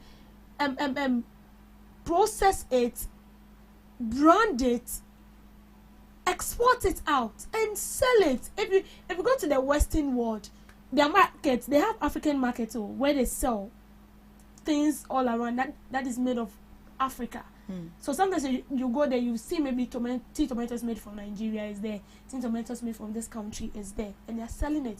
We could also do same and export it out. So what he's saying is true. But I mean the 1D1F have been cancelled. Yeah. Helen. It has been cancelled. Right. Miss Regina? Yeah, I said it all. And from the statement, he says 170 are currently operational. When it comes to the 170, which and which? Because honestly, I've not heard of any one district, one factory being operationalized. And the only thing I know is they collaborate with some of the people or some of the private institutions who already have a company. They collaborate with them and make their one district, one factory come to play, yes. So aside that, looking at what he's saying, that one district, one factory, key to Mohammed's 24-hour economy, I would say if only the New Patriotic Party has fulfilled their promise, why not? It would have even created millions of jobs for the youth. It would have created millions of jobs for the youth, because this is not a time where you'd even have to build a company from scratch. And the 24-hour economy they want to operationalize, I think they would do it from the already existing companies we have, and also probably the private institution would also take it from there. But if only the one district, one factory was there, why not? They would have used it. But here lies the case, it wasn't 100% done before they left, and unfortunately the current administration cancelled it. So this is a call or a wake-up call to political parties, that when you start up something, you need to make sure that you end it, you finish it on time. You don't have to be squandering the government money. But that could have actually gone a long way to very to help the 24-hour economy initiative that they were bringing on board. But it actually looked like people are there, but jobs are not there. So it's now that the governments will have to create more jobs to make sure that these people are fixed in these sectors. We've also seen cases where they want to collaborate with this private institution. But it looks like the private institution, not everyone would like to be running 24 hours. Not everyone, but not everyone. Not everyone. So just imagine the 1D1F. Let's say this district, one factory is here. Just imagine the number of people who would be employed in this constituency, and another constituency. Just imagine the number of people. But it wasn't in existence until 170. True 170 is operating. Yeah. 170. You checked?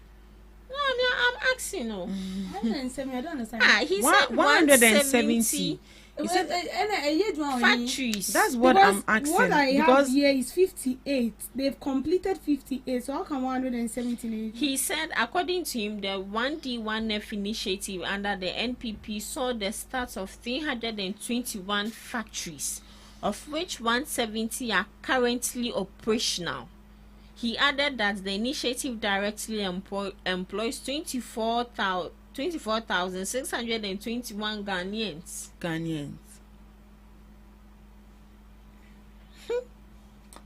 So that is what I'm asking. That is it that they collaborated with already existing companies, or they had to build a factory from scratch. They never built any factory. They never built any factory. Now one district one factory no maybe. They collaborated with private companies who they feel like maybe they are doing well, but they need financial support.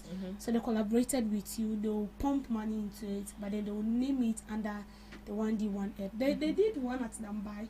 It is a recycling factory where they recycle pure plastic and all that. It's a factory that already existed, but then they went to collaborate with the should I say the boss of the factory, and then they name it under the 1D1F because in a way it will be financed or resourced by the government. By the government. So is it still working? I'm not sure. It's in once a match. Okay. The last I checked, I learned it was working. It was working. That was last 2 years. Last 2 years, I said now count. I'll find out. Yeah. I got to know about that factory when our school decided that we should take a project to travel to. Oh, okay. Yeah. So. Oh, so you've been to Dambai before? Not entirely Dambai, but part of it. Oh, okay. Yeah. SIM re-registration alone won't stop fraud, Telkom's Chamber CEO. The Chief Executive Officer of the Ghana Chamber of Telecommunications, Sylvia Owusu Ankoma, says SIM re-registration alone will not eliminate fraud in the country, stressing that consumer awareness and protection of personal identification numbers remain critical in tackling the growing menace of mobile-related scams. According to her, most of the fraud cases currently recorded in the country are driven by social engineering schemes where fraudsters impersonate trusted individuals or institutions to trick users into disclosing sensitive information such as personal identification numbers used for mobile financial transactions. She explained that protecting such confidential details remains the most effective safeguard against fraudulent activities, emphasizing that SIM re-registration or SIM card registration cannot fully prevent such incidents. Her comments come amid government's plans to undertake another nationwide SIM registration exercise following cabinet approval.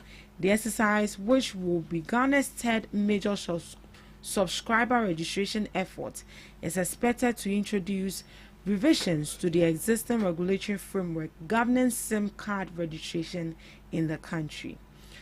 SIM registration is not going to be a silver bullet that stops fraud. The nature of fraud that we are currently experiencing as a country is mostly on a social engineering scheme.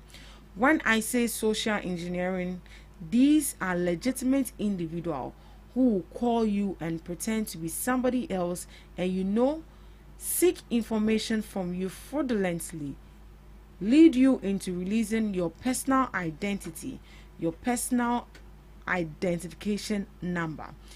Your PIN is scarred, so to extent that you protect your PIN, there shouldn't be room for someone to defraud you, she said.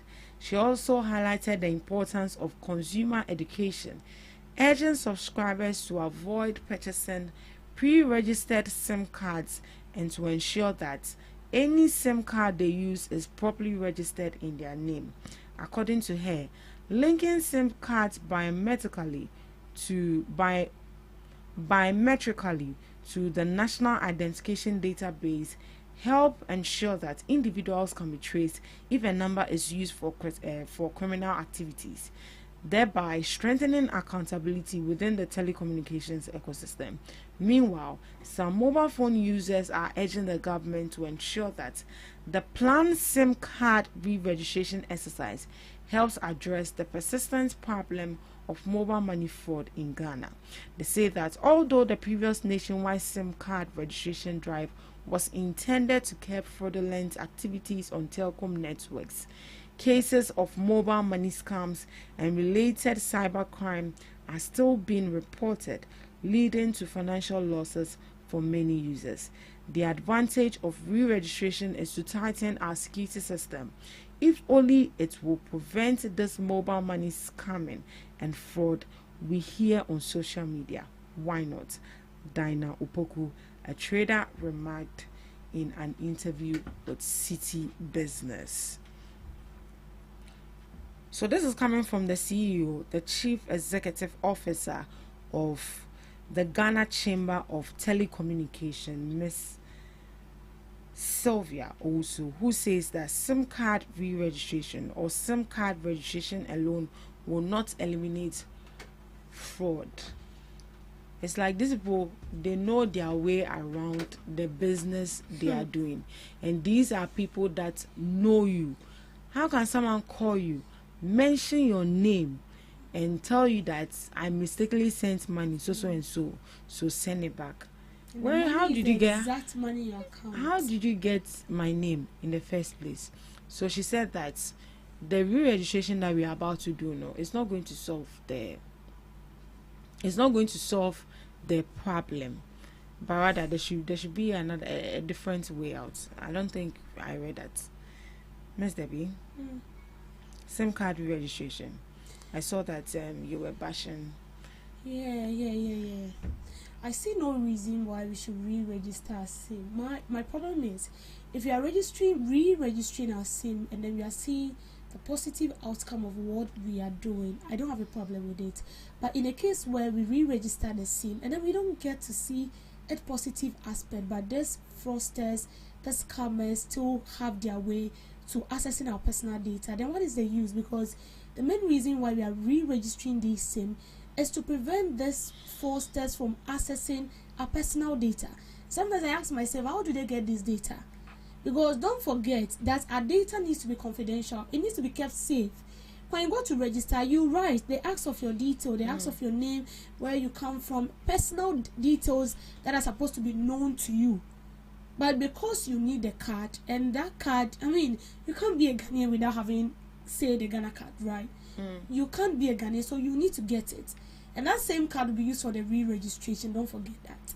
So why then will I go and re-register my SIM? And then after re-registering the SIM, someone will still call me, mention my name. You see, I was saying they did it to my mom last week. She called me. And someone called her, the person called her name. And the person said they sent her money. And they sent her a message.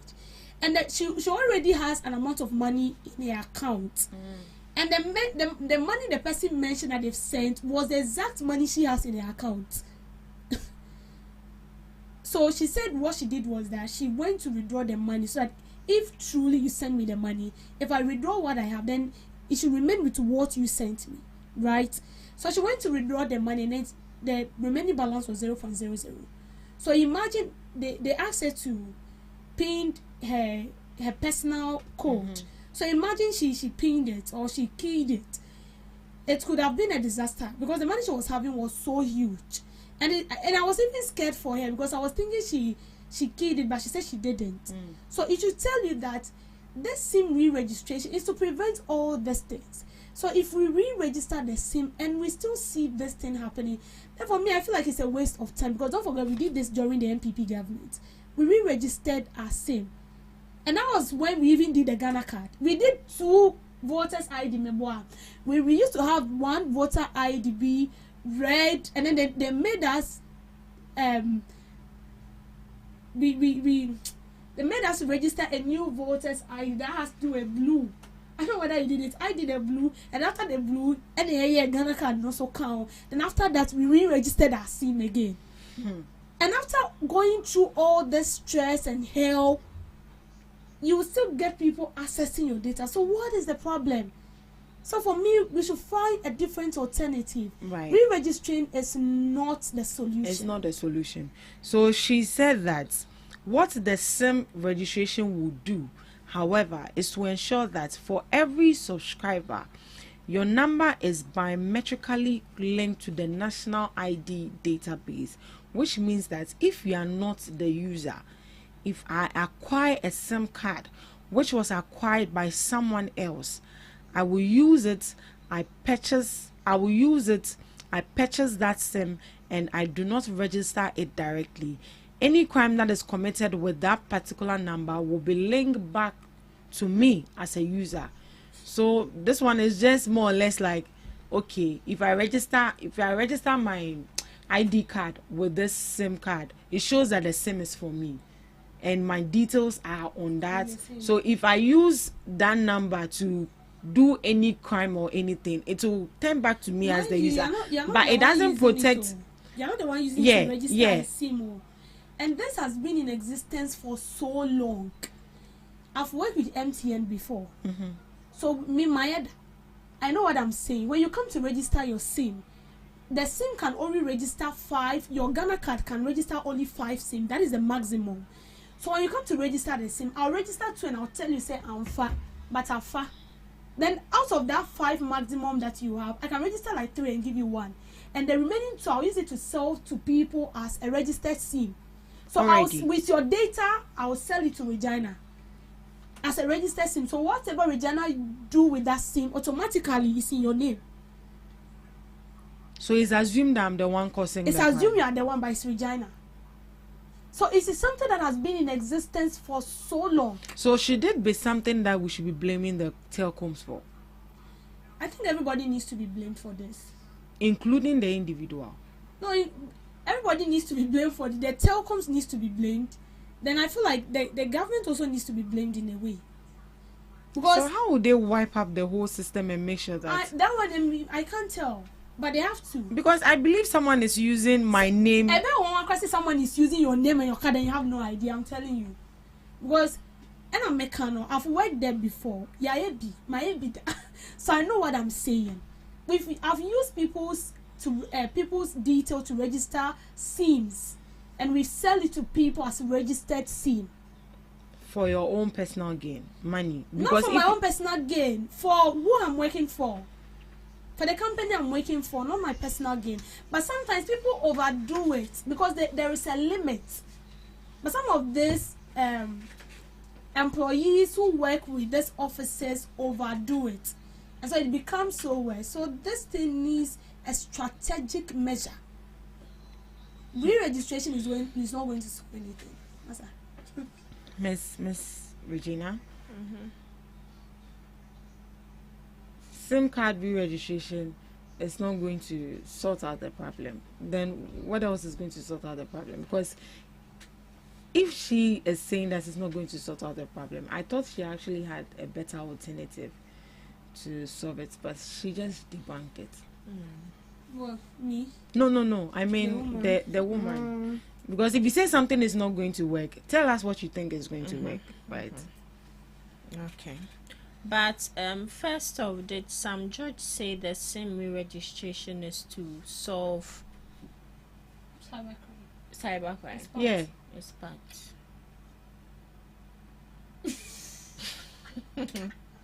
Why? Okay. So this fraud of an issue, I think the best people they need to question before they even think of SIM re-registration. Hey, let's go. Let's go. Awesome. Madam Host. Okay. The best people they need to question before they think of SIM re-registration is the telecommunication directors. All the networks from Vodafone, from Tigo, from Telecel Vodafone is now Telecel. So yeah. MTN especially. Why is it that they always grab MTN? No, that's because they are their fraudsters. It's used by. We don't have money. No, this is not allegedly. Because get out. Please. This is not alleged. She's not trying to say that it's the MTN operator. So people buy the SIM and then they use it. And this is the fraudulent act. You for the sake of court money. Let's use the right word. She's not trying to say that the no, please. We will not say alleged. No, when it happens like that, you are denting their reputation. No, denting how? Are you? How would I even put it? You are in this country where any scam that happens is MTN. So which one is we are destroying their reputation? They themselves, they know that this is what is going on. What have they done? Someone can call another person. Your friend is saying can call them and act like a how they no Customer service. Customer service. Mm-hmm. So this is not an issue of destroying their reputation. This is the issue on ground. So it has nothing to do with allegedly. People are just there. Then all of a sudden they have a withdrawal message from mobile money, especially MTN, that this amount of money has been withdrawn. Whilst you yourself, you've not conducted any transaction.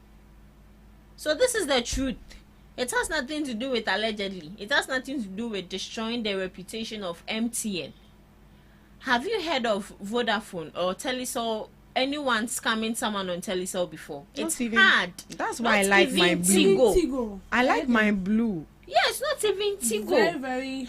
It's hardly It's yeah. scarce. No, excuse me to say, we shouldn't act like hypocrites. Hi. When we sit here, some people have the chance to say certain things. When someone is talking there and say that, we will not do that here. We are saying the truth and we will stick by the truth. Calling a spade a spade. Exactly. If you've not been a victim of MTN mobile fraud, that is where you think say it's just a joke. Hey. But to say what we are saying is not a joke. I didn't tell my mother. How can you How can you say? It was late that cry before I told her that. They say press 1. Let me tell you press. Sometimes when they tell you to do something, do opposite of what they are saying. I'll not even indulge you. I'll not even indulge you. And when they know that you've identified their personality, then they tend to insult you. Exactly. I'll curse you. Exactly. And now they say they like brought in pepe. They can talk like this customers pepe, and there's nothing you can do. Hey, I thought there would be in the last 1,000 cities. So this is the issue on board, that SIM card re-registration is not going to sort out the fraudulent activity that we see. A lot of people have complained. If that is not going to solve it, then why are we going to register in the first place? And so if it's not going to sort it out, then what else is going to sort it out? Anyways, thank you so much for joining us briefly right here. We are zooming into the second segment. Thank you so much. We'll be back. Are you ready to amplify your business or brand's reach and make a meaningful impact in Ghana and beyond? Partner with GhanaTalks Radio today to connect with a diverse audience across Ghana and beyond. Elevate your brand through on-air promotions and social media. Boost your brand during prime time. With GhanaTalks Radio, you can extend your reach across digital platforms. GhanaTalks Radio is not just a station, it is a community hub where your brand becomes part of the conversation. Join us in fostering connections, celebrating culture, and making a lasting impression. For customized sponsorship packages and enquiries, email contact@GhanaTalksRadio.com or call +233 202 544614. GhanaTalks Radio, giving the youth a voice. What do you want for breakfast? How do you want your breakfast? English breakfast. French fries. Koko Nikosi, alo komi kesheto. Wache. Well, Gobe is the real deal. Join us on GhanaTalks Radio. Let's serve you a buffet of breakfast. From news headlines review, current affairs to social issues. Entertainment, sports, and all the trending stories live on our mobile app and across all socials from Monday to Friday, 7 a.m. to 10 a.m. With me, Pakwesi Omare, Regina Bless, Deborah Adoso, and I am Esinal Fiagbedu. This is GhanaTalks Breakfast Show.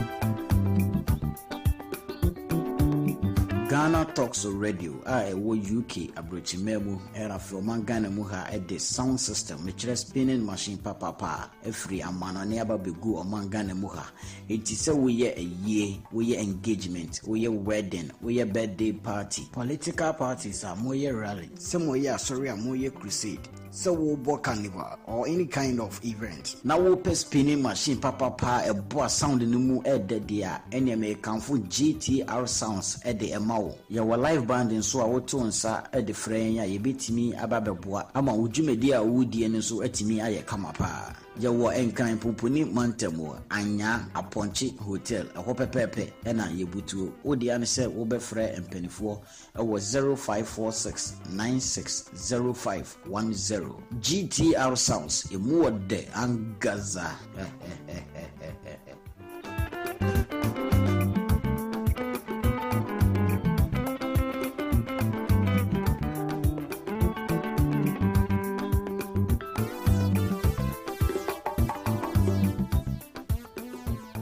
This is Ghana Talks Breakfast Show, your morning companion.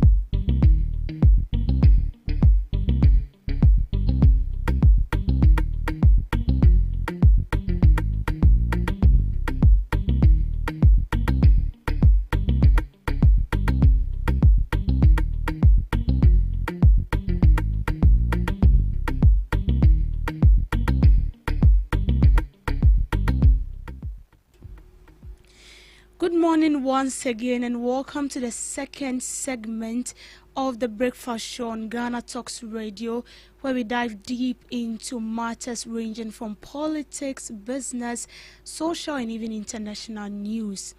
I'm not doing this alone. I have inside the studios my knowledgeable panelists who are going to join me, dive more into the topic. They are going to educate and also inform us. You can also join in the conversation with your comment. So inside the studio, I have Mr. Enoch Fojo Ake, the New Patriotic Party communicator, and I have Zamani. I got that right. As for the first one, so you have to help me out. Okay. So I should go with the Zamani. Yeah, Zamani. Thank you. So I have in the studio Mr. Zamani, the National Democratic Communication Team member as well. So we are going to do this together. Good morning, gentlemen. Good morning. How are you doing? By the grace, how about you? I'm fine myself. Mr. Ake, how are you? I'm good. How about you? I'm fine. You two are looking handsome. Yeah, it's by the grace of God. Oh, okay. It's by the grace of God. All right. So, without wasting much time, at first, I would like us to look at something in a second. Then we'll move on to the main discussion, and that has to do with the SIM re-registration. I'm sure you heard of that. The Minister of Communication and Digital Technology, Samnati George, said there will be a re-registration of SIMs. And then we had a couple of people complaining that this is not going to hold because, they stated the reason why we need to re-register SIMs. And it looks like the more we register SIMs, these reasons that are being stated are not being eradicated. And then we still experience that. One of the reasons has to do with bringing an end to cybercrime and then preventing these fraudsters from accessing our personal data. But then we've seen a lot of SIM registration, then still these people access our personal data. What do you have to say about that? All right, so first of all, I want to say good morning to our listeners and then viewers. I want to say a very good morning to the President of the land, His Excellency John Dramani Mahama. Then a very good morning to my big brother Adamu Alema, who is actually watching me live right now. With the matter of SIM re-registration, we all actually know what is happening within our cyberspace. Okay. And I think it is a call that we all need to embrace and then add to and bringing up a solid system that is going to protect you and I.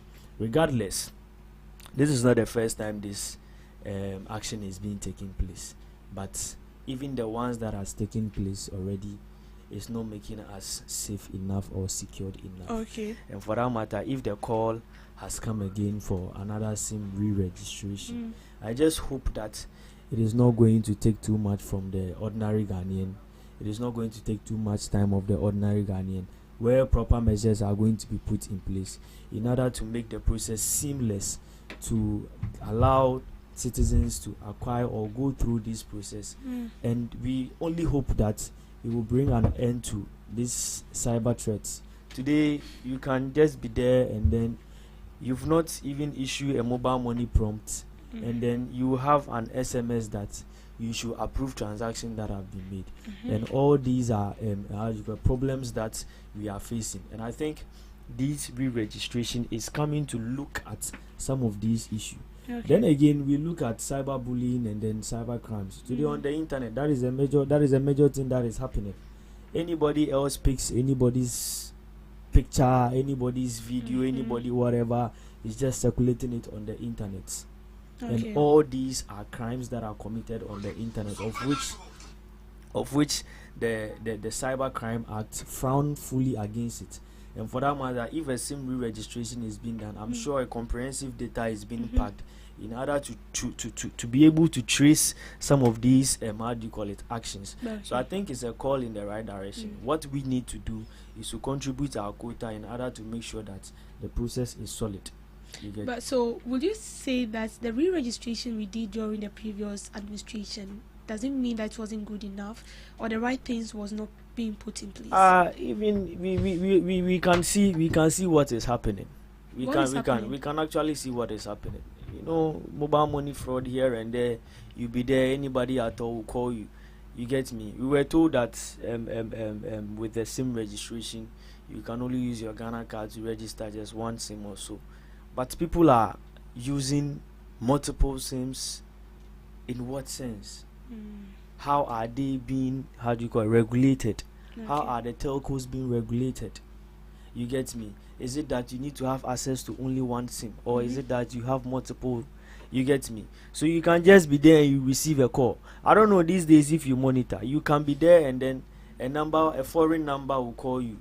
Immediately you pick the call. No one talks. You speak hello, and then the call hangs up. And do you know what they are doing? It is an AI system that picks your voice. Okay. So it picks your voice, and then now your voice is being used to defraud people. Okay. You saw what happened to Hadia for real when she was arrested. Just that her face was being used on the internet for romance scam. You get it? So you're trying to say she was not involved? Oh, the major activity. The lady is free now. She wasn't actively involved, but just that people were using her face. Are you sure what you're saying? Most of you, she's there. You can check the facts. Okay. You can check the facts. You get me? People are using people's face to scam. You get me? And I think all these re-registration, because today you need, a SIM card to access data. Okay. You get me? You need SIM card to access data easily. Aside the Wi-Fi system, you get me? Even some of the Wi-Fi writers use SIM card.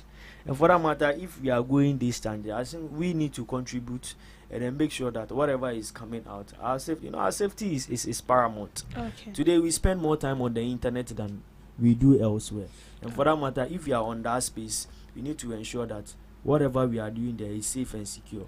So I think it's kudos to the minister there, and then we are just hoping that whatever is happening there will come out, and then we'll come and get through some of these problems. All right. Mr. Ake, do you see the SIM re-registration as a permanent solution to bringing an end to some of these things we see with scammers calling you to give you a personal info about yourself? So I think I have the telecom chamber CEO telling Sam Joe that SIM registration won't stop fraud. I'm not the one telling him. This is the telecom's chamber CEO. So you see, when you have I want to choose my words correctly so that I do not end up offending anyone. Okay. But when you have clueless people managing their affairs, this is what happens.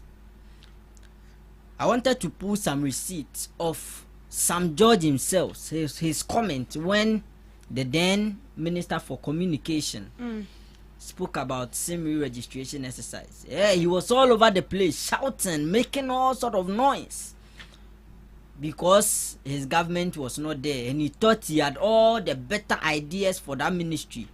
Today he is there and he's telling us that Ghanaians should go through that mail again to register their SIM, where he himself witnessed what happened when we wanted Ghanaians to use their Ghana card for SIM registration.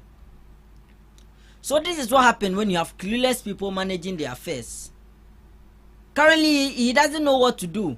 He has failed DSTV and FA, data bundle and FA. So he feels that this is one way he can come out for people to see that he's actually working. But you see, whatever you want to do with this thing doesn't make sense to me. How will this combat the fraud? He should tell us. Isn't it the same Ghana card that people are going to use to register? Instead of you to sit down and do a research and find out where the loophole is, why people are getting contact of people are selling data, the data of how do we say it? Personal info of other people. It happens. Have you asked yourself, those who have done national service before, how people will get contact of come and buy mattress, come and buy TV? How do they get it? They get it from a source. Okay. So instead of you to sit down and find out these people are getting the contact, the names, the locations and the rest, you think SIM re-registration exercise with the same Ghana card, which is the brainchild of Dr. Baumia, you criticize. You want to use it again. I'm telling you, Sam George, if there should be any reshuffle, he should be the first person to go. Really? Oh, of course. But wait, don't you see it as a failure on the part of your government? Because if we are re-registering SIM currently, then it should tell us that the right things were not being put in What place. is the new thing? He should tell us the new thing he's doing. So the thing I'm telling you about this fraud is that it has got nothing. You should even be grateful to Dr. Baumia and his Ghana card. Okay.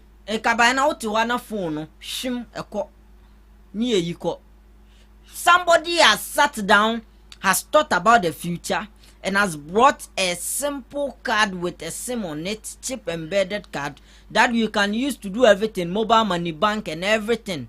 Instead of you that you've come to strengthen it, you want to go and start everything afresh, thinking that your process will be the one to, how do you say it, curb fraud. That Telkom CEO, Chamber CEO is telling you that it will not stop fraud. Your SIM registration will not stop fraud, meaning that you are just coming to burden Ghanaians, put them in stress to go through another process, rigorous process of re-registering their SIM again. Okay, so you see it as a waste of time. It is not me. That is the honest truth, and that is what is there. Go to the telecoms and find out. Sit down with them. Where is the loophole? How can we close it? How can we stop this fraud thing? How can we stop the data of members from going out to third parties where they use it as fraud? You won't do that. But you think when you register SIM card again, the fraud people will not still get the data. There is a loophole. Go and find out. That is your work as a minister. And stop this noise all over. Okay. See, you should be the first person to go home. There is a loophole. Go and find out. Mr. Natty George, you've had a call. So, why you want to say something? No, but wait, let's go to the main topic. When I give you the time, we'll go to the main topic. But just a quick one, just 2 seconds on that. Okay. You see, when you say telco, chamber of telco, whatever CEO is saying that this is not going to stop whatever fraud. You know, when we say chamber, it means collective telco coming together to form their own association. Right. So if this is happening under your watch, and the government in its own way is finding ways and means to curtail it, and you owning how do you call it, a telco, either MTN or whatever, you owning it, and you are telling us that re-registration is not going to stop it, but it is under your watch, under your organization, and people are frauding.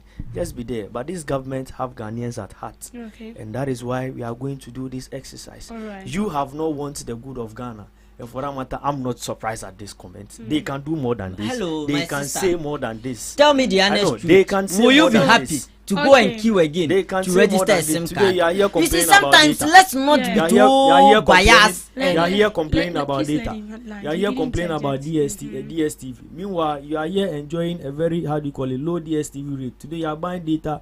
How do you call it? The 200 and something gig in a lower rate as compared to the earlier one. Okay, so that is it. Some George has a call, and then at the other side, the government has the people at that. So moving to our main topic for discussion, it's sad. There is an ongoing war in the Middle East that has to do with Iran, Israel. US is now supporting Israel to fight Iran. And this is going to, people are saying it's going to affect us as a country because, in a way, I would say we depend on these people for survival. Now, this conflict, I've seen a lot of people saying that, oh, Nagana cried, yeah, then fire home because if Iran and Israel is fighting, why then do we have to say something? We have to. Because don't forget that our fuel, in a way, we import fuel, let me say in a raw state, and then it's being refined. So if an issue is going on, they automatically, well-known people or stakeholders are calling on the government that this is going to affect us. Well, I can't just sit here and conclude on this, so I'll go right to my panelists.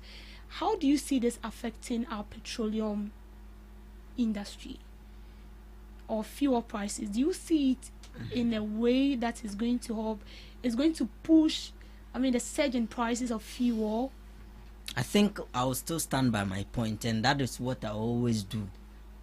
You see, President Mama himself has told you that if a war happening in Russia, Ukraine, so why are you worried if that person today is your president?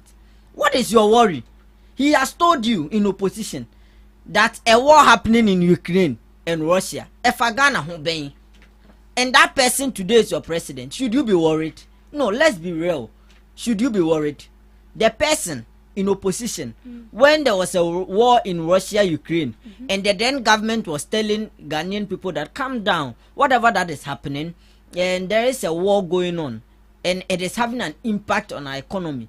He is not more than one, not more than twice. There is one that he said it is a bloody lie. Do you understand bloody? President Mama said it's a bloody lie to blame your economic woes on Russia-Ukraine war. And the other one, he said, in Tokwa Ekosu Russia-Ukraine, why are you worried? Nothing will happen if tomorrow fuel should go to 17 cities. It is the incompetence of President John Dramani Mahama and his government. So you don't see... No. There is nothing happening. Russia-Ukraine was 8,000 kilometers away. And this is 9,000. 8,000 didn't affect us. Will 9,000 affect you? Let's be real with ourselves. Don't you think your government, justify this whole issue in a way that everything has to be blamed on Russia and Ukraine? Yes, and the then opposition decided to rubbish it and made it known in the minds of the Ghanaian people that whatever that happens under President Akufo-Addo is as a result of his incompetence and it has got nothing to do with any war happening anywhere. So is it a payback time? No, nothing is a payback time. This is just clear that whatever that happens anywhere will not have impact. I have seen COPEC and the others saying that fuel shortage, and if you are not careful, by next 2 weeks, it might hit 17 cities. If it hits 17 cities next week, it is President John Dramani Mahama and the NDC. They are failed Ghanaians. No war will have any impact on us. Let's stop that analogy we are putting in the minds of the people that war, Middle East crisis. Then we are prepping the minds of the people that something will happen and then something will go up. Please, let's stop that. Let's stop prepping the minds of the people. Nothing will happen in this country. We are safe. The president of the day has told us in opposition that he is the best, and that if something happens anywhere, nobody should come and put that burden on Ghanaian people. We are far, 9,000 kilometers. Do you know the distance? Iran, 9,000 kilometers. Do you know the distance? And they have already told you that they have a lot of barrels in stock. What is your worry? Tor is now working. President Mahama has said it in the State of the Nation.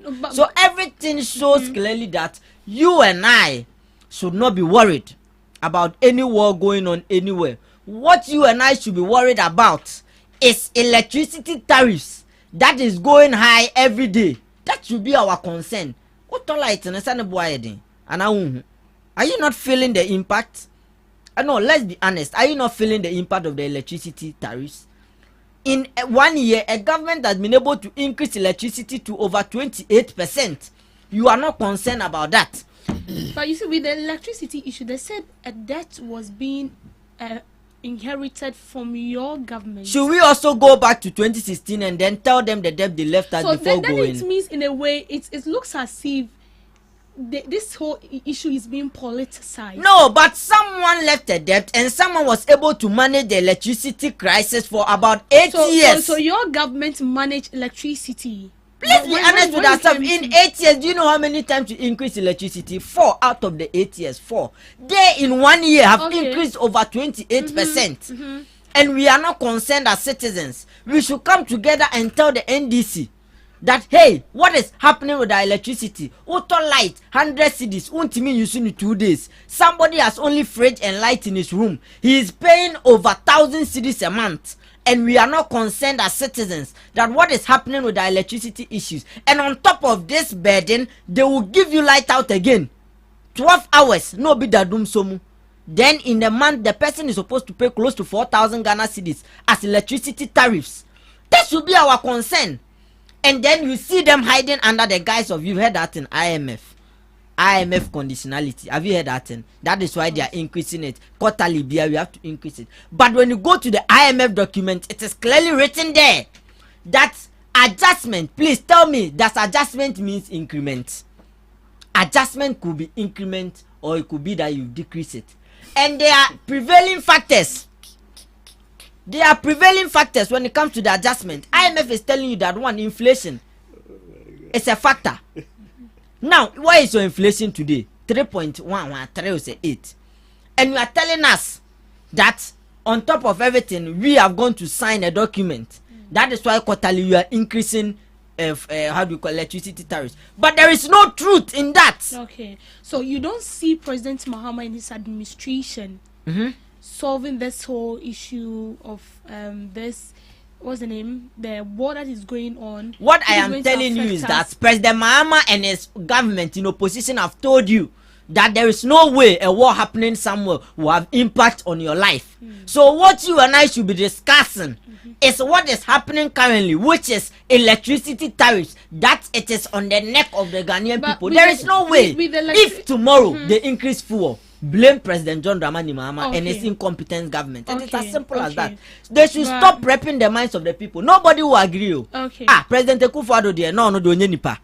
You told him that there is no way Russia-Ukraine war. Do you know that? That is where we were getting a lot of fuel from. Do you also remember that after the lockdown, or during the lockdown, President Akufo-Addo said he gave free, I don't know whether you remember, free electricity, free water to people, and after that, Ghanaians paid in double fold. Who told you that?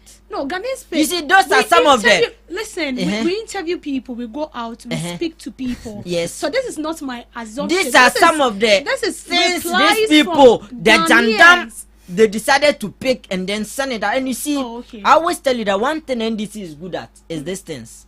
Okay. How to. That is why when you go to a place in Oti region, I've forgotten the town's name. Up till now, they still think that there was no COVID and it was President Akufo-Addo and his government trying ways and means to just cipher money from the government. I'm telling you today, did you see the extent of Jandam going down to the people, telling them that, hey, there is no COVID-19. It is the government of the day who just wants ways and means to just take your money. But they've forgotten. You see, one thing I always say is that posterity will be the best judge. President Akufo-Addo, when during his State of the Nation, one of his speeches, during the COVID-19, he was giving us weekly updates, and he told us that we can let the economy go in shambles, but we cannot allow lives to go. Do you remember that? He told us that let's save the lives and allow the economy go. We can build the economy later. And you and I can agree that during COVID, one of the best countries that was able to save lives was Ghana. How many people lost their lives? Comparing to other countries, people were dying like chicken. If you can remember, during COVID 2020 downwards, look at how people were dying in other countries. But President Akufo-Addo decided to allow the economy go and then save lives. Later on, now COVID call, then people came back. Look at the inflation. Oh, they are 51% dollar and I'm 17. But they've forgotten that this president decided to save lives and allow the economy go. Okay. Our brothers on the other side decided to use that as a tool to campaign. Okay. Then Russia-Ukraine war came in. Hey, don't go there, Sami Jemfi. Your frivolous excuses. You are incompetent. Don't go and blame anything on Russia-Ukraine war. Hey, then you hear the late Mutala. If whatever that happens today, it is as a result of your incompetence. You are failed Ghanaians. Leave Russia-Ukraine war out. And then today, you are telling us that I should sit with President Mahama and side with him. That a war that is 9,000 kilometers away from Ghana will have impact. If tomorrow fuel goes to 17, I'm telling you, it is the incompetence of President John Dramani Mahama and the NDC government. Okay. It is as simple as that. It is the incompetence of the current president and his government. Do you side with what he's saying? All right. It is so interesting when you are listening to them. It's so interesting when you are listening to the MPP guys speak. You see, when these guys are so looking for the doom of Ghana. Okay. I'm telling you, these guys, they really want Ghana to go down the drain. They are so eager for something bad to happen to Ghana. As I speak to you today, fuel price is at where it is. As I speak to you right now. And I don't know why they are so eager if fuel price should go, if fuel price should come, and so on and so forth. See, the only reason why NDC, during your time, we will blame you fully for the recklessness and mismanagement of this our economy was when you decided to blame everything to COVID-19 and then Ukraine war. Even before the first COVID-19 case was recorded, Ghana's economy was doing mercilessly nothing. Worse, zero. Even before the first missile was thrown in Ukraine, Ghana's economy was zero. As at then, 2022, fuel, a liter was 18 Ghana cedis, my sister, as I speak to you. Our debt to GDP ratio was nothing to call home about. So if you are here and you say today, whatever is happening in Middle East, His Excellency John Dramani Mahama is saying this or is saying that. My dear, the fuel price or the oil prices we know, the oil price we know is determined by two things. One, the world market price, of which we Ghanaians have no control on. Two, the exchange rate. 2022, what was our exchange rate? So you know that. What was the exchange rate? CD was selling to the dollar at 17 Ghana cedis. And as at then, as at 2022, my sister, we had over 12 taxes on our petroleum alone. 12, 1, 2, 3, 4, 5, 12. That was the milking this government, these MPP guys were taking from Ghanaians. My sister, as at then, even if fuel price or petrol price in the world markets was flat, $0, the taxes alone on fuel will make us buy fuel 5 cedi a liter. That is a lie. I'm telling you. If you say I'm lying, put it down and come and prove with your facts. And come and prove with your facts. I can mention all the 12 taxes that these people place on our petroleum. So today, if whatever is happening in the Middle East, we are not even saying, you see, the NDC is so focused on governing this country and seeing to the fact that this country tread on a right path. But you see, whatever is happening in the Middle East, today, when the first missile was thrown in, how do you call it, Qatar, your running mate was there. Dr. Baumia was in Qatar with their wife. So what ha? Na so wo feel say the AC wo honom no emfa wo ho a. He was where? Emfa wo ho a.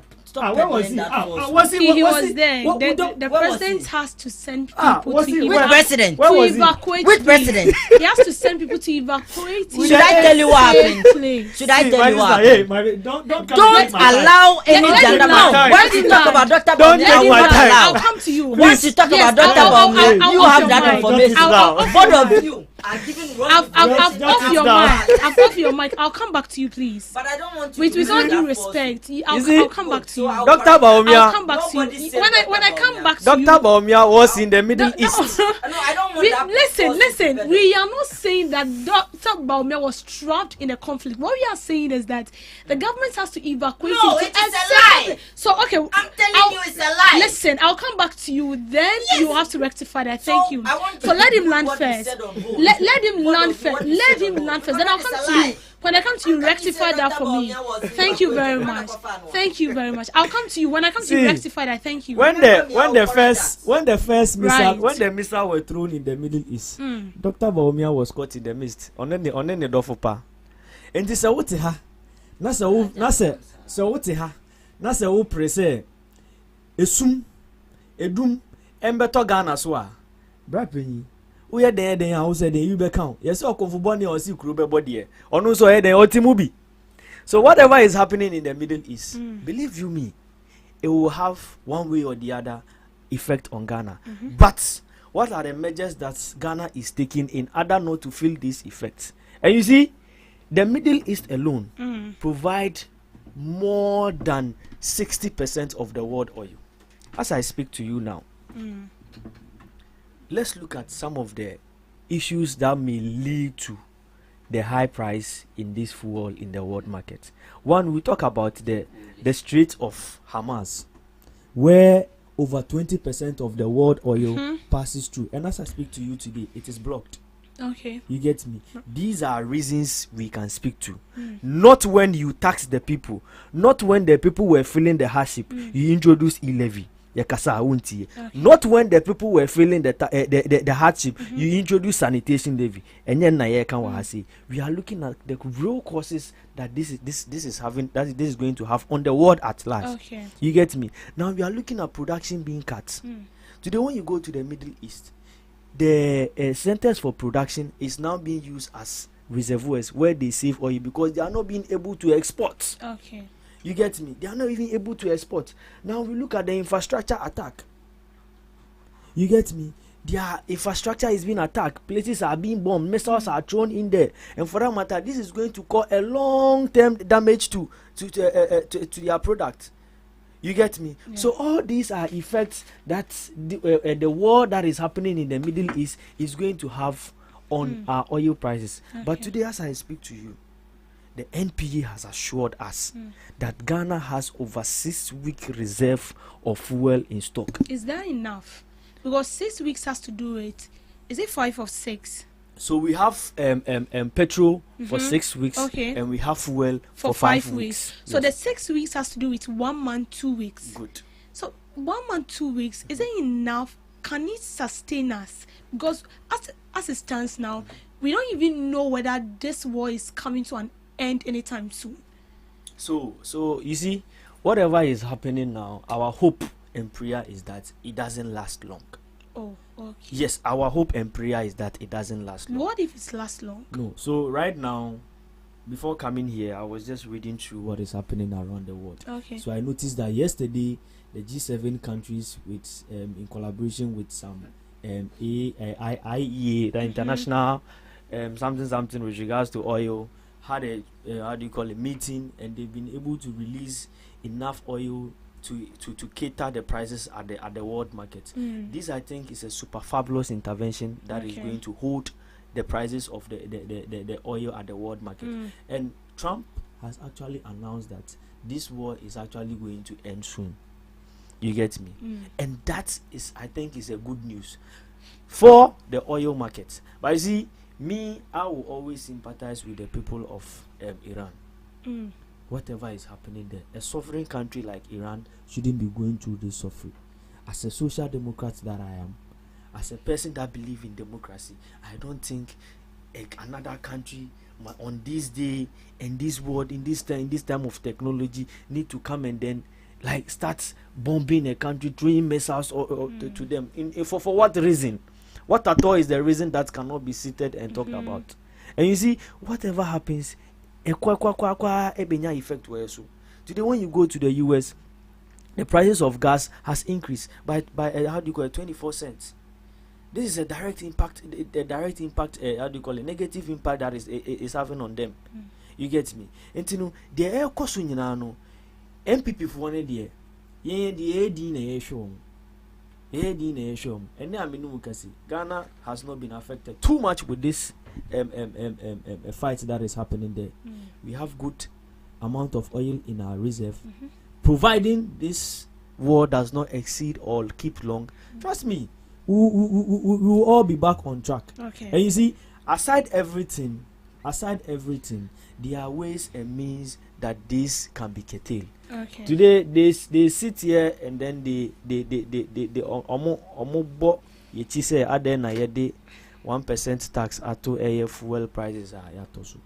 And the reason why this was done is because of some of these reasons, in order to cushion Ghanaians when the need arises where oil prices rise. So you've gathered enough. Oh, my sister, that the 1% levy on the petroleum product is looking at accumulating over 900 million Ghana cedis. Wow. Yes. So how much have you gotten? So far, how much have you gotten? As for I cannot give you exact figure, okay. but expectation we are expecting that accumulating over 900 million Ghana cedis. Utiana Oka, wow. Let's clap for them. Utiana Oka, wow. There is no way. Please, what happening somewhere? Please don't interject. But do you see your government overcoming this crisis? Oh, my sister, the crisis started somewhere last week. Have you felt anything? Are you not buying fuel at the same price you are buying? Yes. So you are buying fuel at the same price you are buying. So you see, let's not follow these people and their agenda and try to sway us off the good works that this government is doing. The government and the MP has given us the assurance. We have some amount of reserve. Okay. That should be the focus. That should be what we should be looking at. Not these people trying to make noise all over. My sister, remind you, I told you, when Ghanaians were in doom in 2022, when they were mismanaging the economy, what did Baumia tell us? Baumia Kache said, when the how do you call it, fundamentals are weak, the exchange rate will expose you. The exchange rate did expose him when the dollar was selling to a cedi for over 18 cedis, and we're buying fuel at the world market with this dollar. And instead of them to cushion Ghanaians, they introduce more taxes. And these people are not the best people to come and sit here and talk about the fact that say we need say and I say we need say. They are only looking for the doom and woes of Ghanaians. Who did more than you? You get me? They are looking for the doom and woes of Ghanaians. Now here we are very much focused. And I boo on my no. And the Ebane said the echo dia MPP, my sister. Me I always say they can say more than they are saying. Okay. Oh, I know them, Papa. These people. Okay, so before I come I'm coming. Before I come to you, let me read this. Amid escalating tensions in the Middle East, Ghana's former vice president, the New Patriotic Party flag bearer for election 2028, Dr. Mahmoud Bawumia and his wife have been securely relocated from Qatar to another country. This is from diplomatic sources confirmed by Joy News. The move was coordinated by Ghanaian diplomatic missions in the region following direct instruction from Ghana's Minister for Foreign Affairs, Samuel Okudzeto Ablakwa. Acting on behalf of the government, the Foreign Affairs Minister directed Ghanaian embassies in the Middle East to take immediate steps to ensure the safety of former Vice President, his wife, and his entourage. Embassy officials worked with host authorities to facilitate the swift, discreet travel arrangements. Operational details remain undisclosed for security reasons, but officials described the process as smooth and well coordinated. They will not clap for us. Can I come in?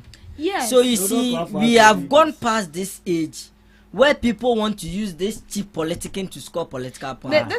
This is a source. This is from confirmed by Joy News. Said by a directive said by Joy News is saying it is said by who?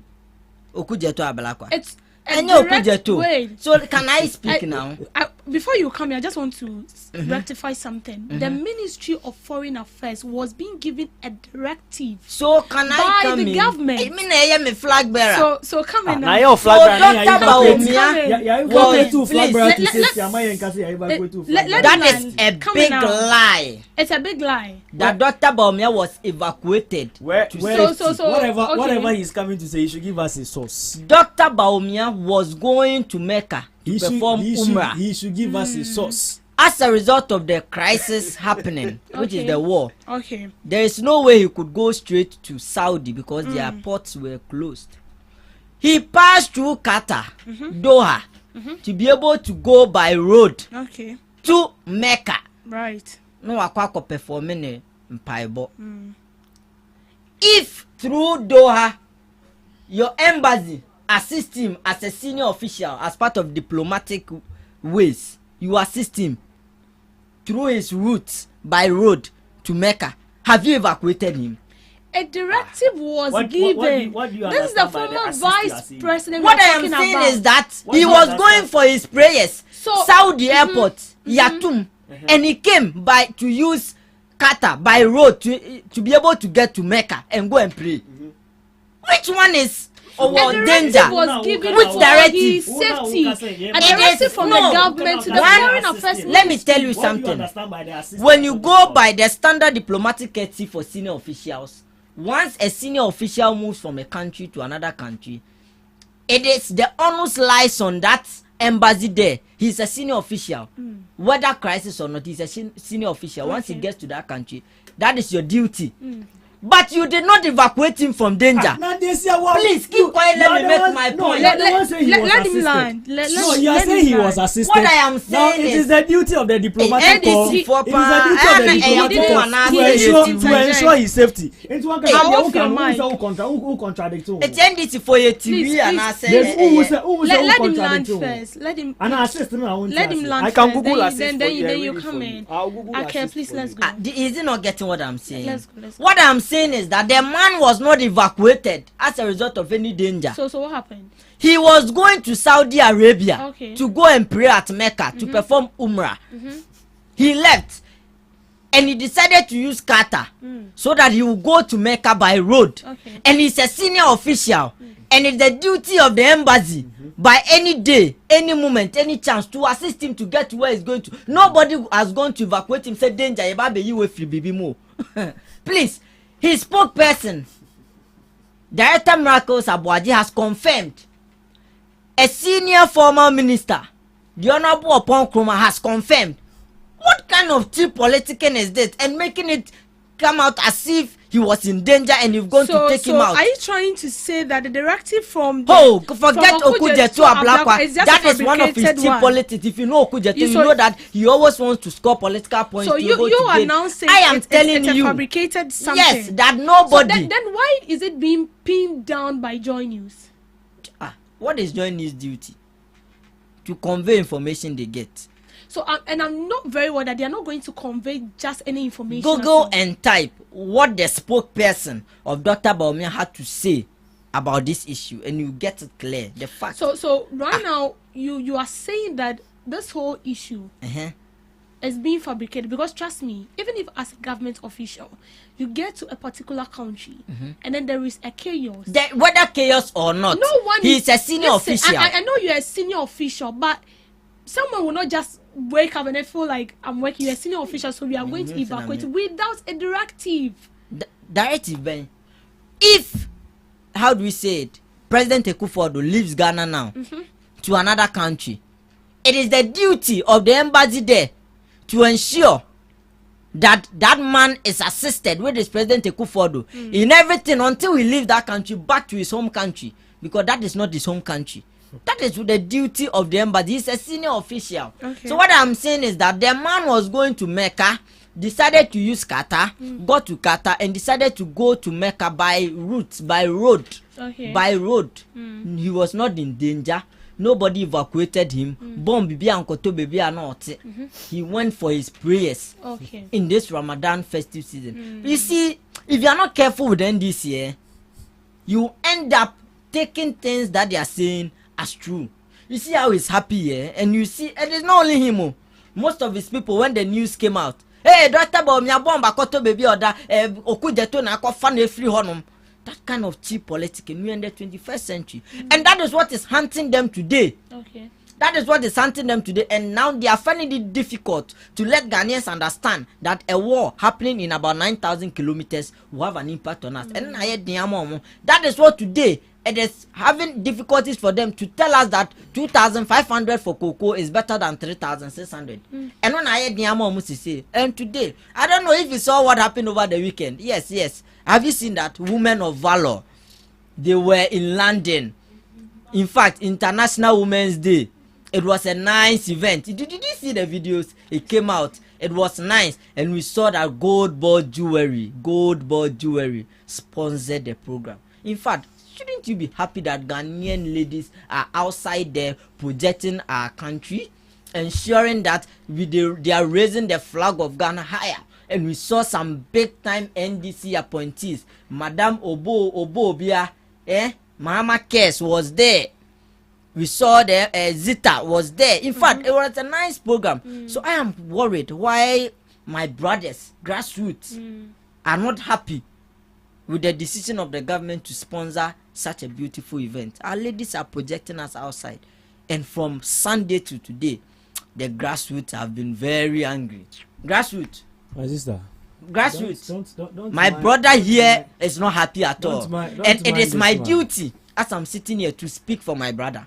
Because he won't be able to speak. Why will you speak on his behalf? Yes, when he because his government is in power and his government is not doing its best to find jobs 133 for the grassroots, and they are not happy at all. But you see, you have to wear his suit and come and sit here and then act as if everything is fine. Behind ghost accounts, and then you know the painful thing, Mustafa Gwande. Mustafa Gwande. During his time, he was in safe hands. Mustafa Gwande is telling us that it wasn't so during his time. So if these people are there inciting that NDC guys are complaining, my brother is not happy. I'm speaking for him. Have I come to I'll complain come back to you. I've not come to complain. Maybe you are not. But there are a lot of them. A quick one on the fact of Baumia's evacuation. You see, when he please, here, I said Dr. Baumia was not evacuated. When he says Baumia is a senior what, and for that matter, he's supposed to be given a special care or something. That is a palpable lie. See, the duty of diplomatic or embassies in other countries is to ensure the safety of the citizens there. Baumia is equally a citizen of Ghana. Oh, not only that. Go to there. Baumia is equally a citizen of Ghana. Priority is being given to everyone. He is not the only one that was moved out. Oh, we have celebrities like Zion Felix, Kweku Meni Yonko that were caught in the midst of all these actions, and all these people have been safely taken out. Today, as I speak to you, the Ghanaian embassy in Dubai is ensuring that citizens that want to leave Dubai by road is ready to evacuate all these people out. Same thing happened to Dr. Baumia. So if the embassy, under the government of His Excellency John Dramani Mahama have assisted Baumia out of Qatar to perform Umrah at Makkah, and you don't want to give the government of Ghana, His Excellency John Dramani Mahama, the credit, and the that is why I tell you that whatever is happening in the Middle East, these people are happy about it, and their prayer is that say, and Ghana. So, but you see, say this government or this administration has not made this an issue. You don't see anybody talking about the fact that this is going to make fuel rise. We are looking at how we are going to curtail it. You are not online. They are telling you that by next week, how we are not going to fill this force when issue arise. Okay, I think let him make his. Let me make my point. This one, and then nothing to say. Mustafa Gwande. You see where will come on online. And NDC for say you are not the one to talk for anybody. So, no NDC person has come to you that he's suffering. Your time 8 years. What did you get? For the past 8 years, what did you get? I'll still make my don't come and sit here and make the MMA. Almost it's Facebook now. Here on there say NDC guys are this, NDC guys are. Who has come to you to complain? These guys are there inciting the people. Say. But you see, it doesn't work like that. If you were given 8 years to provide job for the people, if you were given 8 years to take people into the security service, and you decided not to advertise it, and this government has advertised it, and you can clearly see the employment that is going through, employment that is going on. If you decided to mismanage the economy, if you decided to borrow too much, and this government is managing the economy duly, to the look at inflation rates, to look at the dollar rate. I'm speaking, I don't want him to interrupt. You get me? Look at all this, and you are here saying that NDC foresee. NDC matter is not your matter. Okay. The Wufi Assembly. Is it done? Can I speak? NDC matter is not your matter. So what I'm saying is that go and call Brian Champo and Kennedy report to go and congratulate Dr. Mahmoud Wamia. So what I'm saying is that over the weekend we saw some women of valor projecting Ghana on the globe in London, and we saw that gold board jewelry, in fact, sponsored that program. And as a Ghanaian, we should be proud that these beautiful ladies, through their hard work, have gone out to put Ghana on the globe. I am still concerned why the NDC grassroots are worried. When their own chairman Esedun Ketia some time ago told them live on TV that they didn't quasi afford a pre to me. Yeah, the more pre to me we are. It is the Nana best that will project the NDC. You have done your work, so you can sit down now. You are done with your work. The CEO of what is the name? The lady. Or see, after the chobo, it doesn't end though. After the chobo, there is more to it. So if you've done chobo, sit down. There are people who do the work. So my brothers, and you see, I have to advocate for my brothers because over 1 year and months, they've still not gotten jobs doing. If I am unemployed, my brother shouldn't be unemployed. He's here speaking for the government. So President John Dramani Mahama, amidst everything, please find job for the boys. 133, let it work. In fact, we know that you use them to gain power, but let it not end there. The boys are very angry. Okay. And then Mustafa Gbande will sit live on TV and tell the NDC boys that all those shouting and Abanamo and Co are pro MPP people. Hey, what an insult. When my brother goes to Zamani is out there crying that you've gone to sponsor Women of Valor and you've not sponsored them. Hey.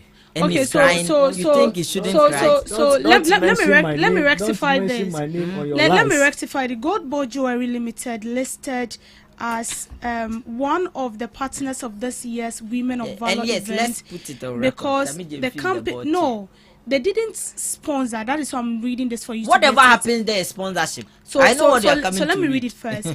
Gold Board Jewelry Limited is listed as one of the partners of this year's Women of Valor event because the company offered discounts on jewelry purchases to participants of the program as part of ongoing Ghana Heritage Month promotions, similar to a Valentine Month discount.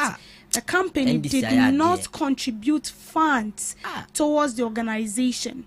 At Gold Board Jewelry, we focus on manufacturing and retailing timeless pieces of Ghana, made in Ghana jewelry. Nice. So, what you are saying, they've debunked the claim here. What is sponsorship?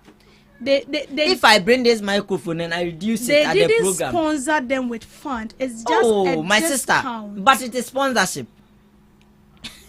What I'm saying is, and you see, Sammy Jemfi hasn't been spared over the weekend. And they claim that Sammy Jemfi is not the CEO of Gold Board Jewelry. He is the board chair of Gold Board Jewelry. Okay, so let's put that on record. Okay, so what we are saying is that they sponsor the program, whether fans or not fans, going there with their product at discounted price. What is your problem with my point is that my brothers, with the NDC guys, are not happy. In fact, for the past 2 days, they've been sad and they've been crying online. And as a lover of my brothers, when I get the opportunity, I'll have to speak for them. So President John Dramani Mahama, please and please, 133, find job for the boys. And last one before I end, I don't know if you've seen something circulating trying to compare the current vice president to Dr. Mahmoud Bawumia. Ajio Munsem. How can you compare someone sharing pad to someone who shared iPad? Okay. Is it comparable? All right. Please, let's not go there. iPad, do you also know that the Minister of Education is about to share tablets to students? Yes, from that primary. is the brainchild of Dr. Bawumia. The brainchild. Yeah, Dr. Bawumia did that. Okay, so we have. I don't know. You've we given this guy. You've don't given worry. this guy so much time. I'm ending it here. My We NDC don't brother have is not time. happy. We don't have time. So on the last topic, I'm giving each of you 1 minute each. I don't know how, but you have to compress it and then you speak. What do you see now? Then you are concluding. What do you see now? Concluding. Okay. So this has to. The second one has to be with Sorry for this. Government to establish 250 farm service centers to boost productivity. So I want to ask, will this address existing challenges in the agricultural sector, or do you see it as an applaudable initiative? Oh, the government's, we all know agriculture is one of the backbone of our economy. And for that matter, there's the need for us to focus very much there. Okay. You see, today if the MPP is saying that Bawumia shared laptop, and for that matter, we should applaud him. When we also talk about Bawumia saying he will arrest the dollar, and the dollar break free, they should allow us to say it. Okay. Good. So, agriculture, His Excellency John Dramani Mahama, with the aid of the Agriculture Minister, Agric Minister, Honorable Eric Opoku, is doing a fantastic job. Okay. And this initiative, I think, is the best, because one thing that we've noticed in this country is that agriculture, when we say agriculture, and I say farm work, we know it to be the work of the poor. They see here for any fool. But you see, farm work has evolved, where today we use machinery in farming.